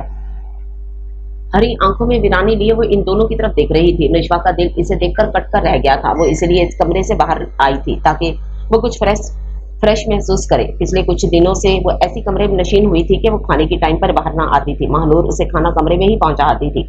बिल्कुल उस्वा, उरीद भाई और तुम्हारी जोड़ी बिल्कुल परफेक्ट है, और हम जरूर एक जैसा ड्रेस मिलाएंगे मेरी जान। मीरू नुष्बा को उदास होते देख खुद पर चढ़ा खोल उतारते उसको गले लगाते हुए बोली थी। नुष्बा उसके चेहरे पर उदासी नोट कर सकती थी, जो सिर्फ उसके खातिर मुस्कुरा रही थी। उसने ही दिल में यजान से ढेरों शिकवे कर डाले। वैसे उस्वा, भाई ने तुम्हें प्रपोज कैसे किया? बड़ी छुपी रुस्तम निकली, मेरे भाई के दिल पर काबिज भी हो गई और हमें पता भी ना चला। नुष्बा उसके कंधे के गिर्द बाजू माइल करते हुए बोली थी। उसकी प्रपोज करने वाली बात पर उस्वा को रीत के अल्फाज याद आए। उसका चेहरा पल में सुर्ख हुआ। उसके सुर्ख चेहरे को देख मीरू ने दिल ही दिल में उसकी नजर उतारी और अपना रुख मोड़ लिया। कहीं उसकी ही नजर ना लग जाए। इससे तो खुशियां रास में आई थी, मगर वो उजवा और उरीद के लिए बेहद खुश थी। अरे अभी तो भाई भी सामने नहीं है, भाई ऐसे देखेंगे तो तुम्हारे और भी दीवाने हो जाएंगे। वो उजवा के मनमोहने चेहरे पर खिलते कौसे कजा के रंग देखते हुए बोली थी। बदतमीज। उजवा ने खुद को कंपोज करते उसके कंधे पर एक थप्पड़ जड़ा। फिर नुशवा चाबी वाली गुड़िया की तरह बिना रुके बोलती इन्हें शादी की प्लानिंग बताने लगी, जिसे वो दोनों खामोशी से सुनती रही। वो इन दोनों के पास काफी देर बैठी रही, फिर इन्हें आराम करने का बहाना करते कमरे में आ गई। उसे नुशवा के अल्फाज याद आए जो उजवा और उरीद की जोड़ी को सराहने के लिए कह रही थी। ऐसे ही अल्फाज उससे भी तो किसी माजी में कहे थे। वो आंखें बंद करती हकीकत से नजरें चुराते माजी में खो गई। मायों वाले दिन अच्छी तरह एक दूसरे के साथ वक्त गुजार कर वो घर वापस आ गए थे। इस वक्त वो दोनों मीरू के कमरे में मौजूद थे। चले अब आप जाए, बहुत वक्त हो गया। वो उसे कमरे के वस्त में यूं ही खड़ा देख बोली थी, यार जाने को दिल नहीं कर रहा। मेरा दिल चाहता है तुम यूं ही सामने बैठी रहो और मैं तुम्हें निहारता रहूं। तुम बोलती रहो और मैं तुम्हारी आवाज सुनता रहूं। वो उसके पीछे से उसके गिर्द बाहों का हिसार बनाता थोड़ी उसके कंधे पर टिका कर बोला। वो उसकी बातों पर मासूमियत से मुस्कुरा दी। उसने सामने मौजूद शीशे में देखा जहां इन दोनों का भरपूर अक्स नुमाया था। वो दोनों परफेक्ट कपल की आकाशी कर रहे थे। यजमान ने उसकी नजरों के ताकुब में देखा जहां इन दोनों का अक्स लहरा रहा था। परफेक्ट जानम, देखो न जानम, ये शीशा भी हम दोनों को एक दूसरे के साथ परफेक्ट दिखा रहा है, जैसे अजल से हम बने ही एक दूसरे के लिए हो। मैं जब जब तुम्हें देखता हूँ मेरे दिल की साथ साथ मेरी रूह भी तुम्हारी तरफ खींची चली आती है। तुम इस दिल के साथ साथ मेरी रूह की भी मकी हो। वो उसके रुखसार पर होंठ रगड़ते बोला और वो उसकी मूंछों की चुभन रुखसार पर महसूस करके जरा सा कसमस आई थी। वो नजरें झुकाए उसकी कैद में खड़ी थी जब यजमान ने उसका रुख अपनी तरफ मोड़ा। एक बात तो बताओ। वो जुमला मुकम्मल करता खामोश हुआ तो मीरू ने सवालिया नजरें उसके चेहरे पर टिकाई। ये जादू करना कहाँ से सीखा? ऐसे चलाती हो कि बंदे को होश ही नहीं रहता। वो मुस्कुराहट दबाता उसके चेहरे को पुरतजस्सुस अंदाज में देखते बोला था। आंखों में वाज़ेह शरारत चमक रही थी। पहले तो नासमझी से उसे देखती रही और फिर उसकी बात की समझ आते हुए चिल्लाई। यजदान का भरपूर कहका कमरे में गूंजा। यजदान जाइए यहाँ से, आप कितने बदतमीज हैं। वो उसके हिसार को तोड़ती उसे आंखें दिखाते बोली। वो दोबारा उसके नजदीक आता, उसके लफ्ज नरमी से चुनता पीछे हटा और उसकी बेबाक हरकत पर मीरू ने उसके सीने पर हाथ रखते पीछे धकेला था। यजदान ने दिलचस्पी से उसके चेहरे पर खिलते रंगों को देखा। उसकी हरकत पर वो नजरें तक झुका गई थी। हाय, इन्हीं अदाओं ने तो यजदान आफिंदी को अपना दीवाना बनाया है। वो दिल पर हाथ रखते हुए बोला था। उसकी लरजती पलकों का रक्स देखना कितना दिलकश था। दिल की पुकार पर आमीन कहते हुए उसकी आंखों पर होंठ टिका था। उनकी लर्जिश में इजाफा कर गया था। यजदान मीरू ने पलके खुलकर इर्द गिर्द देखा था तो मंजर बदल चुका था। जहां उसकी मोहब्बत कहीं नहीं थी, महज यजदान की बेवफाई किसी अजदे की तरह मुंह खुले खड़ी थी। दाजान, हमें लगता है शादी से पहले उरीद को तमाम हकीकत बता देनी चाहिए। उसका हक है मेरे माजी के बारे में जानना। इस वक्त कमरे में दो ही नफूस मौजूद थे। उस वक्त की आवाज कमरे में गूंजी, फिर कुछ देर तक खामोशी छाई रही। एक दफा कमरे के सुकूत को किसी की आवाज ने तोड़ा, मगर इस दफा गूंजने वाली आवाज दाजान की थी। हमें नहीं लगता अभी उरीद को यह सच बताना चाहिए। सही वक्त आने पर हम खुद ही उनको सब बता देंगे। अभी आप उरीद को खुद पर इतना यकीन दिला दें कि बाद में इस हकीकत हैसियत बेमैनी रह जाए। वो उजवा की बात संजीदगी से रद्द करते हुए बोले। दाजान, अगर इन्हें कहीं और से पता चल गया फिर तो वो हम पर बिल्कुल यकीन नहीं करेंगे। वो दिल में आया खदशा जुबान पर लाते हुए बोली। उसे कहीं से भी पता नहीं लगेगा। ये बात हम दोनों के दरमियान है और अब ये यही खत्म हो जानी चाहिए। अब की बार उनके लहजे में गंभीर थी। उजवा खामोशी होकर रहेगी, मगर दिल में डर सा बैठ गया था। आज उसको हवेली से आए 15 दिन होने वाले थे। इस वाकये के बाद वो वापस नहीं गया था। ना किसी ने उसे वापस बुलाने का तकल्लुफ किया था। पिछले 15 दिनों से वो अंगारों पर लौट रहा था। उसे कहीं भी सुकून नहीं था। यजमान आफिंदी, इन सब में तो तुमने मीरू को शामिल करके बहुत गलत किया है। वो मासूम इस सब की हकदार नहीं थी। एक ही मुखलिस रिश्ता बचा था जिसे खुद ही बेदर्दी से दूर कर चुके हो। वो सर हाथों में गिराए पछतावे की आग में जल रहा था। उसका जमीर इस बुरी तरह निताड़ रहा था। मैंने कुछ गलत नहीं किया, वो खुद को यकीन दिलाने वाले अंदाज में बोला। बाकी तुमने गलत नहीं किया। एक मासूम को पिछले 2 सालों से जुदाई की आग में झोंका हुआ था। अब एक और नया सितम बेवफाई का रोग भी उसकी झोली में डालाए हो। बाकी तुमने कुछ नहीं किया। उसे यूं लगा कोई उसकी बेबसी का मजाक उड़ा रहा हो। वो जमीर की आवाज का गला घोंटता कान लपेट कर बैठा रहा। अंदर से उसका दिल कुरला रहा था, मगर वो वाकई हर मामले में बेहिस हो चुका था। सबके बाहिमी सलाह मशवरे पर 2 हफ्तों के बाद की शादी की तारीख रख दी गई थी। हर कोई घनचक्कर बना हुआ था। आए दिन मार्केट के चक्कर लग रहे थे। उसवा इस दौरान खुश होने के साथ साथ घबरा भी रही थी, कहीं एक दफा फिर उसकी खुशियों को किसी की नजर ना लग जाए। इस बार वाकई इतनी हिम्मत नहीं थी जो कुछ भी सह पाती। उसवा, देखो तुम्हारा लहंगा तैयार होकर आ गया, देखो कितना प्यारा है। नुशवा उसके कमरे में आते बॉक्स में से भारी लहंगा निकालते उसके सामने लहरा चुकी थी। डीप रेड कलर का मोतियों से मुज़य्यन भारी लहंगा आंखों को खीरा कर रहा था। जल्दी से एक बार ट्राई कर लो, मैं भी तो देखूं कि लहंगा आप पर कैसा लगता है। मेरी होने वाली प्यारी भाभी जी, उसके तर्ज मुखातिब पर वो पल में सुर्ख हुई। इसकी क्या जरूरत है, ठीक ही होगा। उस वक्त की इस फरमाइश पर वो घबराते हुए बोली। जरूरत कोई नहीं, बिल्कुल जरूरत है। जाओ जल्दी से ट्राई करके आओ। आप तो ऐसे घबरा रही है जैसे उरीद भाई कहाँ मौजूद हो। भारी लहंगा उसके हाथ में थमाते ड्रेसिंग रूम की तरफ धकेल चुकी थी। उज़्वा गहरी सांस भरते उसके हाथ से लहंगा थामते ड्रेसिंग रूम की जानिब बढ़ गई। तकरीबन 10 मिनट बाद वो भारी लहंगा पहने सहज सहज कदम उठाते ड्रेसिंग रूम से निकलती उसकी तरफ आई थी। भारी टेल लहंगे के साथ शॉर्ट कुर्ती पहने वो बेहद हसीन लग रही थी। भारी दुपट्टा सर पर बमुश्किल सजा रखा था। नुष्का के मुंह से बेसाख्ता माशाल्लाह निकला। वो बगैर किसी तैयारी के भी बेतहाशा हसीन लग रही थी। गोरी रंगत पर सुर्ख रंग खूब छप दिखला रहा था। क्रिस्टल ब्राउन आंखें झुकी हुई थी। सिल्की ब्राउन बाल शानों पर बिखरे उसके हुस्न को मान बख्श रहे थे। काश उरीद भाई यहाँ होते, वो आपको ऐसे देखकर तो दीवाने ही हो जाते। वो उसके नजदीक आते चमकती आंखों से उसे देखते बोली थी। उरीद और नुष्वा की मोहब्बत मिसाली थी। उसकी हर ख्वाहिश को पूरा करना वो अपना हक समझता था। उसके नाज नखरे उठाता वो इसे दुनिया का सबसे प्यारा भाई लगता था। अपने भाई की निस्बत से उसे उज़्वा और भी अजीज हो गई थी। उसे वो अपनी अपनी सी लगने लगी थी। नुष्वा ने उसे मोहब्बत से देखते उसकी 2-3 तस्वीरें बना डाली। कोई बात नहीं, उरीद भाई इधर नहीं है तो क्या हुआ, आपकी तस्वीरें उन तक पहुंच जाएंगी और फिर क्या वो आज के आज निकाह पढ़वा लेंगे। वो चहकते हुए उसकी तस्वीरें देखते बोली। नुष्वा तुम ऐसा कुछ भी नहीं करोगी, तुम इन्हें ये तस्वीरें बिल्कुल भी नहीं भेजोगी। वो उंगली उठाते तंबीह करने वाले अंदाज में बोली। सॉरी भाभी जी, आप लेट हो गई, तस्वीरें इन्हें व्हाट्सएप हो चुकी हैं। वो शरारती मुस्कान से उसे देखते हुए बोली थी। उसकी बातों पर उज़्वा की घबराहट में इजाफा हुआ। दिल की धड़कन ने एकदम स्पीड पकड़ी। उसकी बोलती आंखें आजकल उस पर ही मरकूज रहती थी। जब से डेट फिक्स हुई थी वो उससे छुपती फिरती थी। उसके रिएक्शन का सोचते उसके हाथ पांव फूले, चेहरे की रंगत गुलाबी हुई थी। ओ, इधर से भी जवाब आ गया। वो मोबाइल की स्क्रीन उसके सामने करते हुए बोली, जहां दिल वाला इमोजी बड़े शान से लहरा रहा था। नुष्वा की वेनीखेजी शरारत से हंसी पर उसकी गुलाबी रंगत मजीद सुर्ख हुई थी। ओ, वॉइस मैसेज भी आ गया। वो खिलखिलाकर हंसते हुए उसे गड़बड़ाने पर मजबूर कर गई। उसने वॉइस मैसेज चलाकर मोबाइल मजीद उसकी जानिब किया। नुष्वा अपनी भाभी को बोलो आज ही पहुंच जाऊं निकाह के लिए। हाय, अभी तो पूरे 5 दिन बाकी हैं, रहम खाइए मुझ मासूम पर। वॉइस एंड हो चुका था मगर उज़्वा को मुंह छुपाने की जगह ना मिली। बदतमीज, तुम और तुम्हारा भाई दोनों ही बेशरम है। वो अपनी शर्म को गुस्से के लुबादे में छुपाई नाराजगी से बोलती ड्रेसिंग में बंद हो गई थी। पीछे वो उसकी मासूमियत पर बेतहाशा हंसती रह गई। वो हवेली वापस आया तो घर में मची अफरा तफरी देख हैरान हुआ। वो कुछ मुतजस्सिस सा हुआ था। करीब से गुजरते एक मुलाजिम को इशारे से अपने पास बुलाया। क्या चल रहा है ये? वो इर्द गिर्द चलती तैयारियों को देखते हुए बोला। उरीद सर की शादी की तैयारियां चल रही हैं, कल मेहंदी का प्रोग्राम है, सब उसी में मसरूफ हैं। वो जुलत में उसे बताता आगे बढ़ गया। यजदान ने बेयकीनी से चारों ओर देखा, किसी ने भी उसे बताना जरूरी ना समझा। वो सर झटककर कमरे की तरफ बढ़ गया। उसे कौन सा इस सबसे फर्क पड़ता था। आज माहा और नुष्वा दोनों ही यूनी ना आई थी। नुष्वा को ना पाकर वो काफी बेचैन सा हो उठा था। उसकी निगाहें बार बार उसे तलाश कर रही थीं। आखिर थक हार कर झंझलाता हुआ उसकी क्लास की तरफ बढ़ गया। उसकी एक क्लास फेलो जिसकी नुष्वा और माहा से अच्छी सलामदार थी, उनको मुखातिब करता वो पूछी बैठा, एक्सक्यूज मी, क्या आप बता सकती हैं नुष्वा और उसकी दोस्त क्यों नहीं आई? वो दरअसल कल मैंने एक अहम मौजू से मुतालिक नोट्स उसको दिए थे, वो मुझे वापस चाहिए थे। वो बात बनाते हुए बोला था। हाँ, वो दरअसल नुष्वा के भाई की शादी है तो इसलिए वो दोनों नहीं आई। माहा भी इसी वजह से छुट्टियों पर है। वो लड़की जितना जानती थी बताती हुई बोली।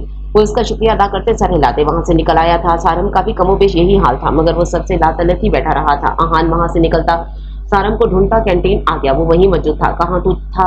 सारम उसे देखते हुए बोला था। कहीं नहीं, इधर ही था। वो लापरवाही से इधर उधर देखते हुए बोला। अच्छा, मगर कुछ देर पहले तो नुष्वा की क्लास में क्या करने गया था? वो जो कैंटीन आने से पहले उसे नुष्वा की क्लास में जाते देख चुका था, दोस्त के दिल की बात अच्छे से जान गया था, जिसे वो छुपाने की भरपूर कोशिश कर रहा था। काम था मुझे कुछ। वो बालों में हाथ फेर कर रह गया। उसकी घूरती नजरों पर खुद पर मरकूज पाकर आखिरकार वो बोली पड़ा। वो नुष्वा से काम था मगर आज वो आई नहीं, शादी है उसके भाई की। वो उसकी घुरियों पर भी बात बोल बोल करता हुआ बोला था। शादी के जिक्र पर सारम की नजरों में माहा का चेहरा लहराया। उसकी भी तो बहुत जल्द शादी थी। उस दिन वो यही तो कह रही थी। उसका दिल एकदम से उदास हो गया था। शायद कुछ लोग आपकी जिंदगी में आते जरूर हैं मगर वो आपकी जिंदगी में शामिल होकर आपकी जिंदगी को मुकम्मल नहीं करते, बल्कि उनके जाने से खला आपकी जिंदगी में हमेशा के लिए रह जाता है और वो जिंदगी के जिस भी मुकाम पर पहुंच जाता है जो खला माहा की वजह से उसकी जिंदगी में आया था वो कोई भी पुर नहीं कर सकता था। क्या हुआ सारम? तो इतना उदास क्यों हो गया? कोई परेशानी है? आहान उसके उदास चेहरे पर नजरें मरकूज किए बोला था। माहा की भी बहुत जल्द शादी है, फिर मैं शायद उसे कभी ना देख सकूं। जो लोग नसीब में नहीं होते उनसे क्यों इतनी शदीद मोहब्बत होती है? कितना किस्मत वाला है वो इंसान जिसे बगैर मुशक्कत के माहा नसीब होगी। मुझे रश्क आता है उसके नसीब पर। वो थकी थकी सांस खारिज करता पहली बार अपनी फीलिंग का इजहार उसके सामने कर चुका था। तो इतनी जल्दी हार कैसे मान सकता है? तुझे हर मुमकिन कोशिश करनी चाहिए थी। तो उसके एक बार मना करने पर ही पीछे हट गया। जबरदस्ती को जो भी मगर उसे अपनी जिंदगी में शामिल कर ले ताकि कभी कोई पछतावा ना रहे। वो उसके हाथ पर हाथ रखता उसे नई राह दिखाने की कोशिश कर रहा था। मेरी मोहब्बत के असूल कुछ अलग है। मैं मोहब्बत में जबरदस्ती का कायल नहीं। फर्ज करो मैं जबरदस्ती उसे अपनी जिंदगी में शामिल कर भी लूं तो शायद वो मेरी इस तरह इज्जत ना कर पाए। मोहब्बत तो बहुत दूर की बात है और जब बात लड़की की इज्जत नफ्स पर आती है तो बेशक तुम एड़ी चोटी का जोर लगा लो, वो तुम्हारे मामले में हमेशा लाताल्लुक रहेगी। तो यकीन मान मुझे इस मोहब्बत के अलावा कुछ नहीं चाहिए। मुझे उसकी इज्जत बहुत अजीज है। मैं उसकी इज्जत नफ्स को चोट पहुंचाकर हासिल कर भी लूं तो क्या ये मर्दानगी तो ना हुई? मैं किसी की बेबसी का फायदा उठाने वालों में से नहीं हूँ। वो बोलने पर आया तो बोलता चला गया, तेरी मोहब्बत के असूल अलग होंगे मगर मेरे असूल अलग हैं। अगर किसी से मोहब्बत हो जाए तो एड़ी चोटी का जोर लगाकर उसे अपनी जिंदगी में शामिल कर लो। मेरी जिंदगी में हमेशा मोहब्बतों की कमी रही है। मैंने अपनी माँ के अलावा किसी की मोहब्बत को महसूस नहीं किया।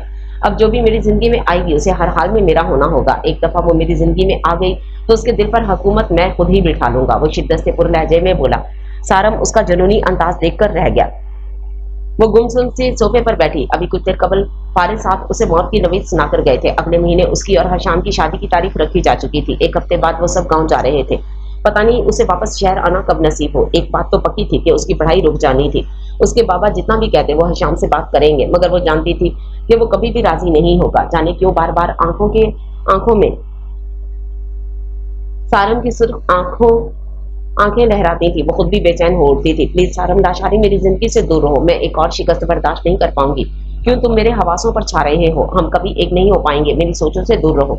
वह सर हाथों में गिराते खुद से ही मुखातिब थी। बस कुछ दिन बाद की बात थी, फिर वो किसी और के नसीब में लिखी जाने वाली थी। हशाम जैसा भी था, मगर वो पूरी आमादगी के साथ उसकी जिंदगी में शामिल होना चाहती थी।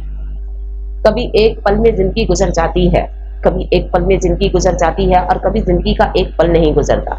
गहरे बादल हर सु छाए थे। रात का अंधेरा हर तरफ फैला माहौल को खौफनाक बना रहा था। ऐसे में वो एक वजूद हर चीज से बेनियाज बैठा था। इस वक्त घर में मौजूद थी जो हशाम ने उसे लेकर दिया था। उसके साथ फिल वक्त एक मुलाजमा रहती थी। उसके बावजूद वो तन्हा थी, बिल्कुल तन्हा। कभी कभी ये तन्हाई उसे काट खाने को दौड़ती थी। हशाम को आखिरी दफा वो 1.5 माह पहले मिली थी। वो उसे यहाँ शिफ्ट करके खुद उस दिन का गया, वापस न लौटा था। इस बार फारिया ने भी उससे राब्ते की कोशिश नहीं की थी। वो उसे उसके हाल पे छोड़ चुकी थी। उसके साथ रहते वो एक बात तो जान चुकी थी कि हशाम लाशारी खुद गर्ज था। कहने को तो उसके पास किसी चीज की कमी नहीं थी, मगर ये कोई फारिया से पूछता वो आज भी खाली हाथ थी। न उसने कभी उससे मोहब्बत का इजहार किया था, ना ही कभी अपने साथ का यकीन दिलाया था। उसने जरा सी इज्जत क्या दी, वो पगली उसे मोहब्बत समझ बैठी थी। वो कहाँ जानती थी उसकी हैसियत हशाम लाचारी के आगे एक पसंदीदा शैकी सी थी। जो चीज हशाम लाचारी को पसंद आ जाती थी वो हर हाल में उसे अपनी दस्तरस में ले लेता था, चाहे उसे जबरदस्ती ही क्यों ना करनी पड़े। फिर तो वो खुद अपनी मर्जी से हशाम की जिंदगी में शामिल हुई थी। तो शिकवा करती थी तो किसे करती, कोई था ही नहीं उसके शिकवे सुनने वाला। काली अंधेरी रात में वो बालकनी में बैठी, काले कपड़ों में मलबूस वो उस काली रात का हिस्सा मालूम हो रही थी। नम बाल शानों से नीचे बिखरे हुए थे। शहद रंग आंखों से जैसे किसी ने सारी खुशियां नचोड़कर निकाल फेंकी थी। यकबस्ता ठंडी हवा का झोंका नम बदन से टकराता किसी को भी ठठरने पर मजबूर कर सकता था, मगर वो बेहिस बनी बैठी थी, जैसे किसी चीज पर ही कोई असर ना कर रही हो। आहिस्ता आहिस्ता हवा में नमी बढ़ती ही चली गई। ठंडी हवा में इजाफा हुआ। देखते ही देखते बारिश बरसना शुरू हो गई। उसने चेहरा ऊपर किया तो एक नजर आसमां की जानिब देखा और दोबारा अपने घुटनों पर सर टिकाकर बैठ गई। बारिश के कतरों में उसके आंसू भी शामिल होने लगे थे, मगर यहाँ परवाह किसे थी। वो बालकनी के रखे झूले पर दोनों टांगे ऊपर रखकर उस पर सर टिकाए बैठी किसी पैर मरे नुक्ते को घुरने में मसरूफ थी। तेज तेज बरसती बारिश ने उसे मिनटों में भगो डाला था। सर्दी से आहिस्ता आहिस्ता होंठ नीले पड़ने लगे थे। बदन में हल्की हल्की लर्जिश तारी हो चुकी थी, मगर वो ढीठ बनी बैठी रही। मन घर के पोर्च में किसी की गाड़ी आकर रुकी थी। यह हशाम लाशारी के अलावा कोई हो ही नहीं सकता था। हशाम लाशारी की गाड़ी पोर्च में आकर रुकी। वो बारिश से बचता उसे ढूंढता कमरे में आया। वो कहीं नहीं थी। बालकनी का दरवाजा खुला हुआ था, यानी वो इतनी बरसती बारिश में बालकनी में मौजूद थी। उसके माथे पर बलों का जाल बिछा। इतनी सर्दी में उसका यूं बारिश में भीगना उसे गुस्सा दिला गया। वो पल में उसके सर पर पहुंच चुका था। इतनी सर्दी में यहाँ क्यों बैठी हो पागल लड़की? वो उसके सर पर खड़ा होकर चिल्लाया। फारिया ने सर उठाकर उसकी तरफ देखते हुए फिर से सर झुकाया था। उसके अंदाज में हशाम ने अपना गुस्सा मुश्किल जब्त किया था। वो उसे यानी कि हशाम दाशारी को इग्नोर कर रही थी। उठो जल्दी से अंदर चलो। वो खुद भी उस बरसती बारिश में पूरा भीग चुका था, मगर वो टस से मस ना हुई। फारिया क्या बचपना है ये, मैं कह रहा हूँ उठकर अंदर चलो। तुम्हें मेरी बात समझ नहीं आ रही? उसका गुस्सा सवा नेजे पर जा पहुंचा था। वो उसकी ढिठाई पर कोड़कर रह गया था। उसने फारिया की तरफ हाथ बढ़ाया। फारिया उसका हाथ अपने तक पहुंचने से पहले झूले से उतरती रेलिंग की तरफ बढ़ गई। अब उसकी पुर्त हशाम की तरफ थी। उसका हर अंदाज उसके गुस्से में इजाफा करता जा रहा था। वो गुस्से से उसके नजदीक आता, उसका हाथ खींचता। उसका रुख अपनी तरफ मुड़ चुका था। क्या बदतमीजी है तुमने, आते ही मेरे दिमाग खराब करने की कोई कसर नहीं छोड़ी। उसके बाजू पर अपनी गिरफ्त मजीद मजबूत करते हुए बोला। वो उसकी तरफ मुड़ती, उसकी सख्त गिरफ्त से अपना बाजू आजाद करवाते उसका गिरबान थामती। उसकी नजरों पर अपनी नजरें टिका गई। हशाम एक पल उसकी जुर्रत पर सुन होकर रह गया था। उसने आंखें उसकी शहद रंग क्रिस्टल्स पर गाड़ी जिनमें ढेरों शिकवेश आयात नाराजगी झकोले ले रही थी। आंखों में तैरती नमी वो बारिश के बावजूद भी महसूस कर सकता था। वो बोल कुछ भी नहीं रही थी, बस उसकी आंखें अपने सारे शिकवे सारी तकलीफें उस तक पहुंचाती उससे हिसाब मांग रही थी। उसने शिद्दत से आंखें बंद की, अपने गिरबान से उसका हाथ झटका। हिम्मत कैसे हुई मेरे गिरबान पर हाथ डालने की? इतनी आजादी मैंने किसी को भी नहीं दी कि वो मेरे गिरबान तक आ सके। तुम्हें भी नहीं समझी तुम? आज के बाद ऐसा किया तो हाथ तोड़ दूंगा। वो उसके हाथों को झटकते शिद्दत से झाड़ा। वो एक बार फिर उसकी तरफ से रुख मोड़ते रेलिंग की तरफ मुंह करके खड़ी हो गई। तुम्हारे साथ मसला क्या है? जब बात ना करूं तो मसला। अब अपने सारे जरूरी काम पसे पुट डालकर आया हूँ, फिर भी तुम्हारे नखरे नहीं खत्म हो रहे। वो एक बार फिर उसका रुख अपनी तरफ मुड़ चुका था। आप मेरे तक सिर्फ अपने मतलब के लिए आते हैं, आज भी अपना मतलब पूरा करने आए हैं, फिर छोड़कर चले जाएंगे। वो रोती हुई शिकवा जुबान पर ले आई थी। तो क्या चाहती हो हर वक्त तुम्हारे पल्लू से जुड़कर बैठा रहूं? और क्या बकवास कर रही हो? तुम नरमी के काबिल ही नहीं हो। 2 घड़ी जो तुम सुकून से बैठने दो। वो उसकी चलती जुबान के जौहर देखता सुर्ख चेहरे के साथ बोला, मैंने कभी नहीं चाहा कि आप मेरे पल्लू से जुड़कर बैठे रहे। मैं तो बस ये चाहती कि आप पूरी दुनिया के सामने मुझे कबूल करें। पर मुझे लगता है कि मैं एक पत्थर से सर फोड़ रही हूँ, जैसे मेरी तकलीफ, मेरी तन्हाई कुछ नहीं दिखती। आप मेरे जरा से इग्नोर करने पर इस कदर गुस्से में आ गए। तो एक बार सोचिए, मैं तो रोज आपकी लातलकी सहती हूँ, तो मैं कहाँ जाऊँ? किससे करूं अपने शिकवे? बोलिए ना, कहाँ जाऊं? मैं यूं ही आपकी लातलकी सहते सहते सिसकते मर जाऊंगी और आपको फर्क भी नहीं पड़ेगा। शायद आप भूल भी जाएंगे कोई फारिया भी आपकी जिंदगी का हिस्सा थी। वो सिसकती सिसकती उसके सीने से सर टिका गई थी। मुझे कुछ नहीं चाहिए, मेरी झोली में 2 बोल मोहब्बत के डाल दें। बस मुझे इतना यकीन दिला दें कि आपकी जिंदगी में मेरे अलावा कभी कोई नहीं आ सकती। बस इतना मान दे दें कि मैं आपकी जिंदगी में सबसे ज्यादा अहम हूँ। बस मुझे टूटने से बचा लें। आपकी बेइतनाई सहते मैं कतरा कतरा मर रही हूँ। वो उसके सीने से सर उठाते एक बार फिर से बोल उठी थी, मैं तुमसे मोहब्बत नहीं करता।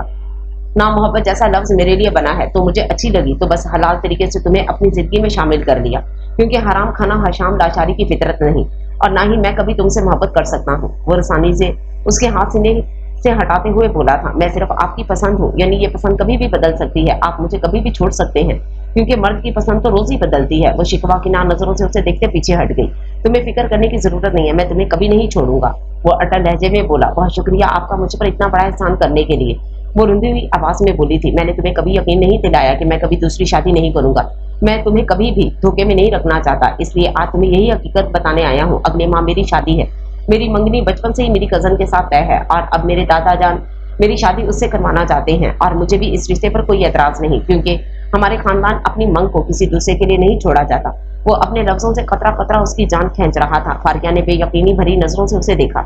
इस हकीकत से तो वो पहले ही आगाह थी कि उसकी एक मंगेतर भी है, पर वो इस वक्त खुद कर्ज हो गई थी। उसे लगा था वो आज नहीं तो कल उसका असीर हो जाएगा, मगर वो आज भी वहीं खड़ी थी जहां से उसने ये सफर शुरू किया था। क्यों हशाम, क्यों ख्वाहिश है आपको दूसरी शादी की? क्या मेरी मोहब्बत में कमी रह गई है कहीं, जो आपको मेरी तकलीफ नहीं दिख रही? वो वाकई तकलीफ में थी, तुम समझ क्यों नहीं रही फारिया? मैं इस रिश्ते से इनकार हरगिज नहीं कर सकता। हमारा खानदान बिखर जाएगा, और उस लड़की का क्या जो कई सालों से मेरे नाम पर बैठी है? जब मैं तुम्हें यकीन दिला रहा हूँ कि तुम्हें कभी नहीं छोड़ूंगा, तुम्हें किसी चीज की कमी नहीं होगी, फिर क्या मसला है तुम्हारे साथ? उसके बहते आंसू उसका लड़ता बदन देख धीमे अंदाज में बोला, अभी भी आप कह रहे हैं कि आप मुझे कभी नहीं छोड़ेंगे? छोड़ तो रखा है आपने, तन्हा और कैसे छोड़ेंगे? अगर आपका इशारा इस नहर की तरफ है तो यकीन मानिए मुझे ये सब नहीं चाहिए। ये सारी मालो दौलत मुझे कभी अपनी तरफ अट्रैक्ट नहीं कर सकती। उसको यूं महसूस हो रहा था जैसे जिस्म से जान निकल रही हो। बारिश थम चुकी थी, क्यों था वो इतना संगीन? फारिया क्या मसला है, क्यों खुद को और मुझे थका रही हो? वो उसके बेतहाशा रोने से झुंझला कर रह गया था। चले जाइए यहाँ से, आप मेरी तकलीफों का अंदाजा भी नहीं लगा सकते। वो गम से नढाल होते जमीन पर बैठती चली गई। अब उसकी टांगों में इतनी भी हिम्मत नहीं थी वो मजीद खड़ी रह पाती। सोच लो, अगर आज चला गया तो वापस कभी नहीं आऊंगा। वो उसकी बात अब की बात खुद के धिक्कारने पर चीखते हुए बोला। आज उसे अपना यूं इग्नोर करना गुस्सा दिला रहा था, और वो खुद हमेशा से उसके दुखों की वजह था। ये बात वो चाहकर भी महसूस नहीं करना चाहता था। नहीं रोकूंगी आज मैं आपको, क्योंकि एक औरत सब बर्दाश्त कर सकती है मगर बेवफाई नहीं। आप वही मेरी झोली में डाल रहे हैं। मैं पिछले 2 साल से आपके साथ आपकी बीवी की हैसियत से मौजूद हूँ, मगर कोई लम्हा भी ऐसा ना आया जो आपके दिल में मेरी मोहब्बत के दीप जला सके। चाहिए हशाम लाचारी, फारिया ने आपको अपनी मोहब्बत से आजाद किया। अब मेरी मोहब्बत कभी भी आपके रास्ते की दीवार नहीं बनेगी। चाहिए जिससे शादी करनी है कर ले, जिसको अपनी जिंदगी में शामिल करना है कर ले। अब मैं आपको कभी भी नहीं रोकूंगी। वो उसकी तरफ से रुख मोड़ती उसे जाने का संदेशा सुना चुकी थी। तुम बहुत पछताओगी फारिया। वो आंखों में शदीद गुस्से की रमक लिए बोला था, पछताएंगे तो आप। एक दिन ऐसा आएगा आप मुझे हर जगह ढूंढेंगे, मगर आपको तब फारिया कहीं नहीं मिलेगी। उसने चेहरा उठाकर हशाम की तरफ देखा था। हशाम दाशारी आखिरी नजर उस पर डालता बाहर निकलता चला गया। झुकना तो हशाम दाशारी ने सीखा ही नहीं था, और ये बात आज अच्छे से वो फारिया पर साबित कर गया। पीछे इस पूरे महल नुमा घर में फारिया थी और उसकी सिस्कियां। हशाम लाचारी आज फारिया को नहीं बल्कि उसकी मोहब्बत को ठुकरा कर गया था, और मोहब्बत को ठुकराने वालों के हिस्से में अक्सर पछतावे रह जाते हैं। फारिया अपने बेजान वजूद को घसीटती हुई कमरे में दाखिल हुई जहां हरसू वहशतों का डेरा था, बिल्कुल उसकी जिंदगी की तरह। अलमारी में से जो सूट हाथ लगा उसे लेते वॉशरूम में बंद हो गई। हमको मालूम ना था पहले ये आइन जहां, हमको मालूम ना था पहले ये आइन जहां, उसको देते हैं जहां सजा जिसको खता कुछ भी नहीं। हशाम लाचारी गुस्से से बिलबिलाता हुआ फारिया के घर से निकला था। दिमाग की रगें गुस्से की शिद्दत से फटने वाली हो गई थी। उसे गुस्सा ना जाने किस बात का था, फारिया को हमेशा हमेशा खोने का या उसका खुद से दूर धकेलने का, वो समझ नहीं पा रहा था। वो इंतहाई रश ड्राइविंग करता डेरे पर पहुंचा था। सारे मुलाजिम उसका गुस्सा देखकर खुद ब खुद पीछे हट गए थे। सरदार हशाम लाशारी को जब गुस्सा आता था तो वो किसी भी लिहाज नहीं करता था। मुलाजिमों ने उसे गुस्से से अंदर कमरे की तरफ बढ़ते देखा। अपनी जान छूटते पुरसुकून हो गए। उसका बस नहीं चल रहा था हर चीज तहस नहस कर दे। वो लड़की जो कभी उसके सामने जुबान नहीं खोलती थी, अब कैसे उसे अपनी जिंदगी से जाने का कह रही थी। उसने बचपन से अपने बाप की कही बात आज भी जहन नशीन की थी कि औरत जात कभी भी अपने सर पर मत चढ़ाना, अपनी अना अपना गरूर सबसे ऊपर रखना, झुकती हमेशा औरत आई है। फिर क्यों फारिया उसके सामने नहीं झुक रही थी, बार बार क्यों उसके सामने डट कर खड़ी हो जाती थी। औरत मोहब्बत के लिए नहीं, सिर्फ हुक्म चलाने के लिए होती है। आज जाने क्यों ये सोच सोच कर उसका दिल घबरा रहा था कि वो फारिया से हर ताल्लुक तोड़ आया है। फारिया हशाम दाशारी, अब तुम भीख भी मांगोगी ना मेरी जिंदगी में शामिल होने की, तो हशाम दाशारी तुम्हें फिर भी कबूल नहीं करेगा। नफरत करता हूं मैं तुमसे, सुना तुमने नफरत। वो सामने आते मुनजर फारिया के अक्स को देख दहाड़ा था। वो पहली लड़की थी जिसकी तरफ खुद हशाम दाशारी ने हाथ बढ़ाया था। उसकी जिंदगी में इससे पहले कभी कोई लड़की आई ही नहीं थी, या यूं कहना बेहतर था उसे कभी जरूरत ही महसूस नहीं हुई थी। फारिया ही वो पहली लड़की थी जिसे देखकर उसके दिल में हलचल हुई थी। उसका मनमोहना चेहरा, शहद रंग बड़ी बड़ी आंखें, उसका शर्माना घबराना झिझकना, सबका ही तो वो रफ्ता रफ्ता दीवाना होने लगा था। मगर ये बात कभी भी वो खुद से तस्लीम नहीं कर सकता था। ये उसकी मर्दाना अना के खिलाफ था। ये कैसे हो सकता है कि सरदार हशाम लाशारी एक मामूली सी लड़की के सामने घुटने टेके। अगर एक बार वो अपने दिल से पूछता तो महज यही जवाब आता, वो मामूली लड़की नहीं है बल्कि उसके दिल की बड़ी ऊंची मसंद पर विराजमान थी। मगर वो दिल की आवाज सुनना चाहता था, फिर भी था।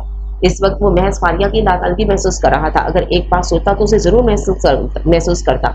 उसे इस सब पर मजबूर भी उसने खुद किया था। खुद ही अपने हाथों से अपनी मोहब्बत का गला घोंटा था। अक्सर अना की जंग में मोहब्बतें हार जाती हैं, अक्सर अना की जंग में मोहब्बतें हार जाती हैं, और वो वाकई मोहब्बत हारने वाला था। माजी फारिया की यूनिवर्सिटी का आज पहला दिन था। यतीमी की जिंदगी गुजारने की वजह से इसमें खुद इत्मीदी की कमी थी।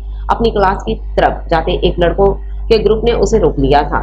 हे ब्यूटीफुल, रुको जरा, कहाँ भागी जा रही हो? उसे तेज से आगे बढ़ते देख उनके ग्रुप का एक लड़का उसके रास्ते में हाइल हो गया था। मजबूरन फारिया को रुकना पड़ा। उसने एक घबराई सी नजर उन पर डाली। वो शक्ल से ये आवारा लग रहे थे, गले में भारी चेन डाले, हाथों में बैंड चढ़ाए। वो एक से एक खौफनाक लग रहे थे। फारिया ने इन्हें देखकर बेतहाशा घबरा गई। न्यू कमर राइट, इनमें से एक उसके रूबरू आते हुए बोला था। फारिया ने डरते डरते अस्बात में सर हिलाया। चलो ऐसा करो, अपनी मीठी सी आवाज में कोई गाना सुना दो। एक लड़का आंख दबाता कमीनगी से बोला। जी? फारिया हैरानगी से उनकी फरमाइश सुनकर बोली थी। वो सारे इसका होंठ चेहरा देख हाथ पर हाथ मारते हंसते हुए बोले, अगर साथ में रक्स हो जाए तो मजा ही आ जाए। वो उनकी चुगल में फंसी रोने वाली हो गई थी। देखिए, हमें कुछ नहीं आता, हमें जाने दे। वो पलके झिपक झिपक कर आंसुओं को बाहर आने से रोक रही थी। ऐसे कैसे जाने दे? कितने टाइम बाद तो रियल ब्यूटी देखी है, वरना आधी लड़कियां तो 2 किलो मेकअप थोप कर आती हैं। वो फारिया का मेकअप से पाक चेहरा देखते हुए बोला। चलो जल्दी से शुरू हो जाओ। वो उसे गाने का इशारा करते हुए बोले। अपनी बेबसी पर वो कुड़कर रह गई थी। वो अकेली इन सब का कुछ भी बिगाड़ नहीं सकती थी। क्या हो रहा है ये? पीछे से आती एक रोबदार आवाज सुनकर सभी सीधे हुए। वो हशाम लाशारी था। उसको कौन नहीं जानता था? यूनिवर्सिटी का टॉपर, हर टीचर का मनपसंद, लाशारीपुर गांव के सरदार का पोता, इतने काम में मगन रहने वाला और भरपूर मर्दाना वजाहत का शाहकार। हशाम उनके नजदीक आता एक नजर फारिया पर डालकर बोला। वो एक नजर इन लड़कों पर डालकर फारिया की तरफ मुतवज्जो हुआ। भूरी रंगत, शहद रंग आंखें, तीखे नैन नकुश, इनमें झिलमिलाते आंसू। वो लड़की वाकई किसी का भी ईमान डगमगा सकती थी। वो लड़के उसे देखकर फौरन सीधे हो गए। कुछ भी नहीं, ये बस हमसे रास्ता पूछ रही थी, वही बता रहे थे। एक लड़का फारिया को आंखें दिखाता हशाम से बोला। तुम लोग खामोश रहो, तुम बताओ लड़की। वो इन्हें खामोश करवाता फारिया से बोला। ये लोग मुझे तंग कर रहे थे। वो आंसुओं के दरमियान अटकते हुए बोली। तुम लोग निकलो यहाँ से। आज के बाद मुझे किसी लड़की को तंग करते नजर आए तो अच्छा नहीं होगा। वो उंगली उठाते वार्निंग देने वाले अंदाज में बोला। वो सारे 1 मिनट से पहले वहां से गायब हुए थे। अब वो उसकी तरफ मुतवज्जो हुआ जो अपने आंसू पोंछकर उसकी तरफ मुतवज्जो हो चुकी थी। शुक्रिया, हमारा आज पहला दिन है, इसलिए हमें अकेला देखकर वो हमें तंग कर रहे थे। वो उसकी तरफ देखते हुए बोली। मेहंदी स्पेशल। ये सुबह का वक्त था। हर कोई रात में होने वाली मेहंदी की तकरीब के लिए तैयारियों में मसरूफ था। हाजरा और महानूर कुछ जरूरी सामान लेने मार्केट गई थी। उजवा अपने कमरे में मौजूद थी। आजकल वो उरीद से छुपती फिर रही थी। इस वक्त लाउंज में महज वो दोनों मौजूद थे। वाओ मीरू, लहंगा तो बहुत जबरदस्त है। नुश्वा ने उरीद की शादी के लिए हर चीज स्पेशल तैयार करवाई थी। अभी कुछ दिन पहले ही उनकी मेहंदी के ये मलबूसात मसूल हुए थे। उसने अपने साथ साथ मीरू के लिए भी अपने जैसे कपड़े बनवाए थे। मीरू, ये रंग तुम पर कितना जच रहा है। लहंगे के हमरंग मूंगिया रंग का दुपट्टा उसके सर पर उड़ते हुए बोली। मीरू ने महज मुस्कुराने पर इत्तेफाक किया। इस रंग में तुम्हारी आंखों का कलर कितना नुमाया हो रहा है। काश मेरी आंखों का रंग भी तुम्हारी तरह हरा होता। वो उसकी तारीफ करते मुंह बसोर कर बोली। वाकई वो रंग मीरू पर बेतहाशा खिल रहा था। अपनी गोरी रंगत, हरी आंखें और तीखे नैन नकुश के साथ वो लड़की किसी को भी चारों शाने चित कर सकती थी। नुश्वा ने दिल ही दिल में उसकी नजर उतारी। वो दोनों बातों में मगन थी जब नुश्वा के हाथ में पकड़ा मोबाइल फोन बजा। मैं आती हूँ, माह की कॉल है और तुम ये दुपट्टा मत उतारना, अभी आकर बाकी तफसीली तबसरा करती हूँ। तुम सारे ड्रेसेस देखो। वो उसका गाल खींचते कॉल सुनने के गर्ज से लाउंज के एक कोने की तरफ बढ़ गई। मीरू सारे कपड़ों का जायजा ले रही थी। दुपट्टा अभी भी सर पर टिका था। उसने नुश्वा की पसंद को सिराहा। सारे ड्रेसेस एक से बढ़कर एक थे। वो एक ड्रेस पर हाथ फेरती जाने किन सोचों में गुम हो चुकी थी। यजमान उजलत में सीढ़ियां उतरता नीचे आया। जब लाउंज के बीचों बीच मीरू को गुमसुम सा खड़ा देख थमसा गया था। मुंगिया दुपट्टा सर पर सजाए वो एक पल उसका दिल धड़का गई। वो जितनी मर्जी कोशिश कर लेता, वो इस लड़की से लातल्लुक हो ही नहीं सकता था। चेहरे के गिर्द झूलती इन आवारा लटों को समेटने की दिल ने शिद्दत से चाह की थी। झुकी हुई इन हरी आंखों में एक बार फिर अपना अक्स देखने की शिद्दत से ख्वाहिश जागी। वो एक ट्रांस की सी कैफियत में चलता कदम कदम उसके करीब तर आता गया। इससे एक कदम के फासले पर आकर ठहरता उसका मनमोहना चेहरा करीब से निहारा था। मीरू ने अपने पास किसी की मौजूदगी महसूस करके झुका सर उठाया। सामने मौजूद हस्ती को देख वो अपनी जगह फ्रीज होकर रह गई थी। वो जो खुद से ना रोने का अहद कर चुकी थी, उसे सामने पाकर आंखों में धुंध छाने लगी। उसकी बेवफाई शिद्दत से याद आई। यजदान का अक्स धुंधला पड़ने लगा था। यजदान ना जाने किन ख्यालों में खोया था। कितने दिनों से दिल पर जो बेचैनी छाई थी वो मिनटों में दूर होती चली गई थी। वो उसके इस कदर करीब खड़ा था कि उसकी सांसें मीरू का चेहरा झुलसा रही थी। वो उसके मजीद नजदीक होता चेहरा उसके कान के करीब लाया था। माइन वो उसके कान के करीब बुड़बुड़ाया। उसके होंठ मीरू के कान की लो को छुए। वो तड़प उठी। कैसे भूल जाती वो सब। उसकी बेवफाई को याद करके उसने गुस्से से मुठियां भेजी थी। अब ये उसका अजीब अंदाज जैसे उनके दरमियान कभी कुछ हुआ ही ना हो। उसका तनफुस बिगड़ने लगा। चेहरा गुस्से के मारे मजीद तपने लगा। यजदान ने बेखुदी की कैफियत में हाथ उसके रुखसार की जाने बढ़ाए। जब मीरू ने उसका हाथ झटकते पूरी कुवत से पीछे धकेला था, वो होश की दुनिया में आता चौंक कर उसकी तरफ मुतवज्जो हुआ। आपकी हिम्मत कैसे हुई मेरे नजदीक आने की, मुझे छूने की। वो जियानी होते चिल्लाई। कैसे बर्दाश्त कर लेती इतना सब कुछ हो जाने के बाद उसका महबूबाना लम्स। वो उसका गुस्सा देख जरा भी हैरान ना हुआ था। इतना तो वो जानता था कि इतना सब कुछ हो जाने के बाद उसका यही अंदाज होना था, मगर जाने क्यों उसका ये अंदाज एक आंख ना भाया था। आइंदा मेरे नजदीक मत आइएगा, आपके लफ्ज से मुझे वहशत होती है, मैं आपसे नफरत करती हूँ, शदीद नफरत। वो चीखती हुई सर पर सजा दुपट्टा लाउंज में रखे सोफे पर फेंकती दौड़ती हुई वहां से निकलती चली गई। पीछे वो अपनी खाली हाथों को देखकर रह गया था। अभी तो ये शुरुआत थी। उसके इस बदले की आग में वो खुद भी पल पल जलने वाला था। उज़्वा इस वक्त खूबसूरत से नेवी ब्लू रंग के लहंगे में मलबूस मेहंदी की मुनासबत से लाइट सा मेकअप किए बेतहाशा हसीन लग रही थी। लाइट से मेकअप ने उसके हुस्न को मजीद निखार दिया था। माथे पर सजा मांग टीका अपनी किस्मत पर रश्क कर रहा था। आंखों में चमकते ख्वाब सजाए वो हर किसी का दिल धड़का रही थी। हाजरा बेगम ने उसकी नजर उतारी तो वो आपदीदा हो गई। ममता भरा लम्स पहली बार महसूस हुआ था। हाजरा बेगम उसका मासूम हुस्न देखकर बेटे की किस्मत पर रश्क किया था। मीरू और नुश्वा भी उसके पास ही मौजूद थी। दोनों एक जैसे मूंगिया लहंगे में मलबूस थी। मीरू की आंखें सुर्ख हो रही थीं, जो उसकी बेतहाशा रोने की चोली खा रही थी। मीरू के मना करने के बावजूद नुश्वा ब्यूटिशियन से उसका भी मेकअप करवा चुकी थी। घुंघराले बाल इस वक्त जुड़े में मुकी, जिसमें से दो आवारा लटे उसके रुखसारों को चूमती उसके हुस्न को दो आतिशा कर रही थी। हरी आंखों पर सजा लाइट सा मेकअप और अंदर लगी काजल की लकीर उनकी मजीद नुमाया कर रही थी। वो कोई गुड़िया ही लग रही थी। सर पर सलीके से सजा दुपट्टा उसके हुस्न को मजीद निखार रहा था।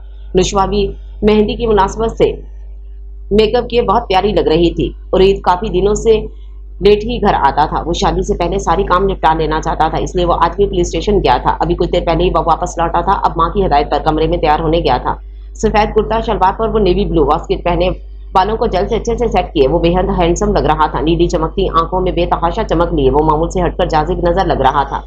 चेहरे के तीखे नकुश पर खड़ी नाक लिए वो किसी सल्तनत का शहजादा लगता था, जो जल्द ही अपनी मलका को अपनी जिंदगी में शामिल करने वाला था। हाजरा बेगम दोनों बच्चों को नजर ना लग जाने की खदशे के तहत बार बार उनकी नजर उतार रही थी।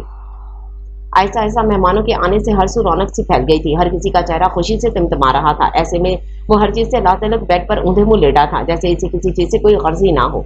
वो मोबाइल हाथ में थामे निकाह के वक्त खींची गई मीरू की तस्वीर को और से देख रहा था। वो तस्वीर तकरीबन 5 साल पहले की ली गई थी। इनके निकाह को 5 साल हो गए थे। अब भी वो दोनों मीलों के फासले पर खड़े थे। अगर 2 साल पहले वो ऐन शादी के वक्त उसे छोड़कर ना जाता तो इस वक्त वो उसकी दस्तरस में होती। इस वक्त सारी सोचें जहन के महक थी, याद थी तो वह जुमेरा आफिंदी। दाजान उसके कमरे में दाखिल हुए। उसे देख उन्होंने अपना गला खंकारा। वो उनकी आवाज पर फौरन सीधा हो बैठा। हमें आपसे कुछ जरूरी बात करनी थी। वो दरवाजे के करीब से 2 कदम आगे को बढ़ाते हुए बोले। यजदान ने सवालिया नजरों से उनकी तरफ देखा। जैसे कि आप जानते हैं कि आज उरीद की मेहंदी है। हम चाहते हैं आप अपने सारे इख्तिलाफात एक साइड पर रखकर शादी में शिरकत करें, क्योंकि हम नहीं चाहते कि आपकी गैर मौजूदगी से लोगों को बातें बनाने का मौका मिले। जो भी मामलात हैं इन्हें घर वालों के दरमियान सुलझाया जाए, ना कि इनका इश्तिहार लगाया जाए। हम 2 साल पहले भी आपकी वजह से बहुत जिल्लत बर्दाश्त कर चुके हैं। अगर इन बूढ़ी हड्डियों का ख्याल हो तो हमारी बात मान जाइएगा। अगर तुम चाहो तो हम तुम्हारे सामने हाथ जोड़कर भी अर्जी कर सकते हैं। इतने साल इस सारे खानदान को साथ साथ सींच कर रखा, उसे बिखरते हुए नहीं देख सकते। वो बात के दरमियान वाकई उसके सामने हाथ जोड़ गए। यजदान जो कब से मुंह फेरे बैठा था, तड़प कर उनके हाथ खोल गया। एक वक्त था जब वो दाजान का इस कदर लाडला था, बिला झिझक वो उनसे अपनी हर बात मनवा लिया करता था। और आज वक्त जैसे इन दोनों की बेबसी का मजाक उड़ा रहा था। हम आ जाएंगे दाजान, वो उनके हाथ खोलता बगैर किसी तासरात के बोला था। दाजान के लिए इतना ही बात था कि वो आने की हामी भर चुका था। 2 साल गुजर गए थे। उसे सीने से लगाए, उस पर शफकत लौटाई। इनका दिल किया हर रंजिश हर गलत फहमी मिटाए, उसे सीने से लगा ले, मगर वो चाहकर भी ये ना कर सके। वो उसकी पुष्ट पर एक थकी थकी नजर डालते कमरे से बाहर निकल गए। मेहंदी की तकरीब का इंतजाम बाहर लॉन में किया गया था। लॉन को खूबसूरती से लाइटों और बुल्की कुमकुम से सजाया गया था। एक साइड पर स्टेज बनाया गया था। मेहंदी का फंक्शन अपने अरूज पर था। हर तरफ लड़कियों के रंग बिरंगे आंचल लहरा रहे थे। लड़के ढोल की थाप पर रक्स करते महफिल का मजा मजीद दोबाला कर गए थे। मेहंदी की मुनासबत से चलता म्यूजिक महफिल को 4 चांद लगा रहा था। हर चीज का एक से बढ़कर एक इंतजाम किया गया था। और इन सब दोस्तों की हमरा कुछ देर कबल ही स्टेज पर आकर बैठा था। अब वो बेसब्री से एक एक पल गिनता उसवा का इंतजार कर रहा था। कुछ वक्त गुजरने के बाद वो उसे मीरू, निशवा और माहा के दरमियान अपनी तरफ आती हुई नजर आई थी। उसे यूं महसूस हुआ उसका हर बढ़ता कदम उसके निशान उरीद आफिंदी के दिल पर मजबूत करता जा रहा हो। वो लड़की रफ्ता रफ्ता ही उसे अपना असीद कर रही थी। वो स्टेज के बिल्कुल करीब पहुंच गई जब उरीद उड़ता हुआ उसकी तरफ बढ़ा। वो लड़की इतनी मोहब्बत और मान तो डिजर्व करती थी। उरीद ने उसके नजदीक झुकते अपनी हथेली उसके सामने फैलाई। उस्मा ने दिल की पूरी आमादगी के साथ उसकी फैली हथेली पर अपना नाजुक सा हाथ सजाया। वो अपनी मजबूत गिरफ्त में उसे थाम चुका था। उरीद ने करीब से उसके एक एक नक्श को हिफ्ज किया था। नेवी ब्लू लहंगे में उसकी गोरी रंगत दमक रही थी। माथे पे सजा वो रोशन टीका देख उरीद के दिल ने शिद्दत से इसे होंठों से छूने की ख्वाहिश की थी, मगर अभी उस पर ऐसा कोई हक नहीं रखता था, इसलिए अपनी सारी ख्वाहिशात को दिल में दबा गया था। उरीद का इत्तेकाज अपने चेहरे की नकुश पर महसूस कर वो लहजा भर को कपकपा कर रह गई। उसकी बोलती आंखें आज कुछ और ही कहानी सुना रही थी। उरीद ने इस रिलैक्स करने को इसका हाथ सहलाया था। बहुत खूबसूरत लग रही हो, इतनी कि ये दिल शिद्दत से तुम्हारे एक एक नक्श को छूने को दहाई दे रहा है। तुम्हें अपनी पनाहों में कैद करने को ये दिल मचल रहा है। वो उसकी तरफ चेहरा मोड़े शिद्दत से पुर लहजे में बोलता उसकी जान लबों पर ले आया था। और उरीद वो कपकपाते लहजे में उसे पुकार गई, जी मेरी जान। वो उसकी घबराहट देखते मजीद शरारत पर आमादा हुआ। ऐसे मत बोले प्लीज। वो उसके तर्ज मुखातिब पर उसे टोक गई थी। ओके जान, कल तो बोल सकता हूँ। वो उसके नजदीक झुकता राजदारी से पूछ रहा था, आप बहुत बुरे हैं। वो मुंह बनाती उसकी तरफ से चेहरा फेर गई। वो उसे मजीद तंग करने का ख्याल झटकता सीधा हो बैठा। उसका रुख मोड़ने पर उस्वा ने भी सुकून का सांस लिया। वो कब से उस्वा और उरीद पर नजर टिकाए बैठी थी। ऐसा ही एक मंजर उसकी आंखों के सामने लहराया जब वो और यजदान भी यूं ही एक दूसरे का हाथ थामे बैठे थे। वो पुराने लम्हे याद करके उसका चेहरा पल में स्फीत पड़ा था। उसे यकदम ही घुटन का एहसास होने लगा। वो लॉन में कदरे एक कोने वाली टेबल पर बैठी थी। अभी वो अपना गम पलता करने में मसरूफ थी जब किसी की आवाज बहुत करीब से सुनाई दी। Hi pretty girl, are you okay? मैं कब से आपको ही देख रहा हूँ। लगता है आपकी तबीयत बिगड़ रही है। क्या मैं आपकी कोई मदद कर सकता हूँ? वो लहजे में शास्त्री समोई उसे देखते हुए बोला। नो थैंक्स, आपका शुक्रिया जो आपने पूछा, मगर मैं ठीक हूँ, मुझे किसी की भी मदद की जरूरत नहीं। वो बात करते रुख मोड़ गई, यानी उसे जाने का इशारा कर चुकी थी, लेकिन वो भी शायद कोई सदा का ढीठ बंदा था। टस से मस ना हुआ। मेरा नाम जैद है, पिछले माह ही लंदन से वापस आया हूँ अपनी पढ़ाई मुकम्मल करके, और अब अपने डैड के साथ बिजनेस संभालता हूँ। आप अपने बारे में भी बताइए। वो जाने के बजाय मजीद नजदीक आता उसे अपना तारुफ करवाने लगा। मीरू ने खूनख्वार नजरों से उसे घूरा जो बेवजह उसके सर पर चढ़ रहा था। आप मुझे अपना तारुफ क्यों करवा रहे हैं?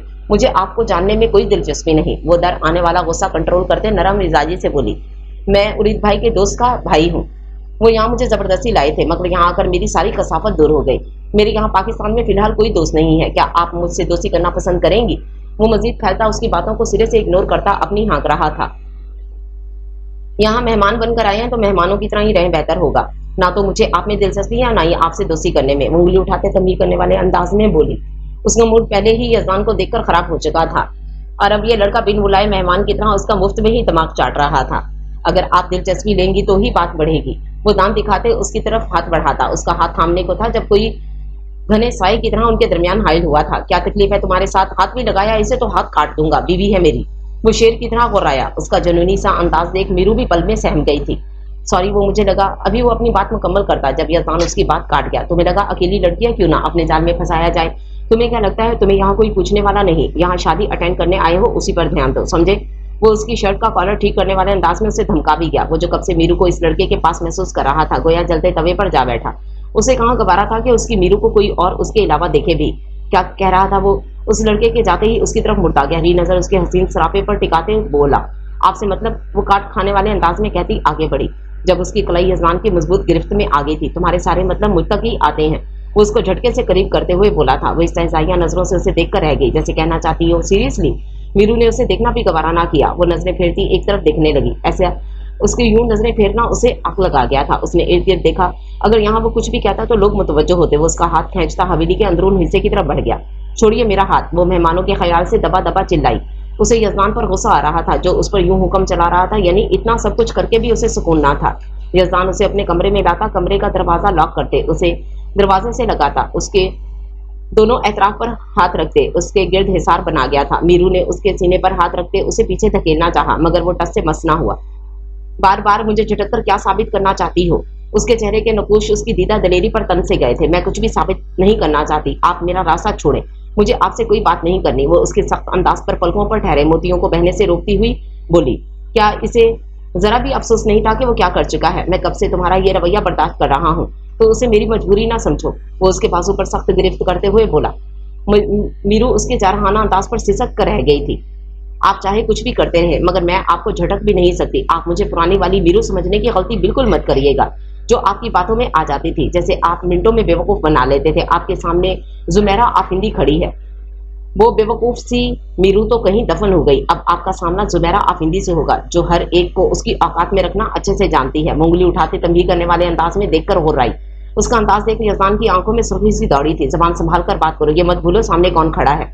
वो गुस्से से सुर्ख पड़ता उस पर गिरफ्त मजीद मजबूत कर गया था। आज के बाद मुझे तुम किसी भी लड़के से बात करती नजर ना आओ, समझी? वो उसके माथे पर 2 उंगलियां मारते हुए बोला था। नहीं समझी, और ना ही मैं समझना चाहती हूँ। जाइए, अब आप मेरा पीछा क्यों नहीं छोड़ देते? अपनी दूसरी बीवी के पास जाइए जिसकी खातिर आपने मुझे छोड़ा है। अब आपको हमसे कोई सरोकार नहीं होना चाहिए। दूर हटिए मुझसे, मैं आपकी शक्ल भी नहीं देखना चाहती। अगर आपका बदला पूरा हो गया हो तो मेरी जान छोड़ दे, या अभी भी कोई कसर बाकी है? वो उसका हाथ शिद्दत से झटकते हुए बोली। उसकी बातों पर जैसे वो होश में आया था। वो क्यों उस पर हक जता रहा था, क्यों उसे देख अपना आप बेकाबू होने लगता था। उसकी गिरफ्त मीरू पर ढीली पड़ी। लफ्ज दूसरी बीवी पर उसका चेहरा तारीख पड़ा था। वो गिरफ्त ढीली महसूस करके पूरी शिद्दत से उसे परे धकेल गई थी।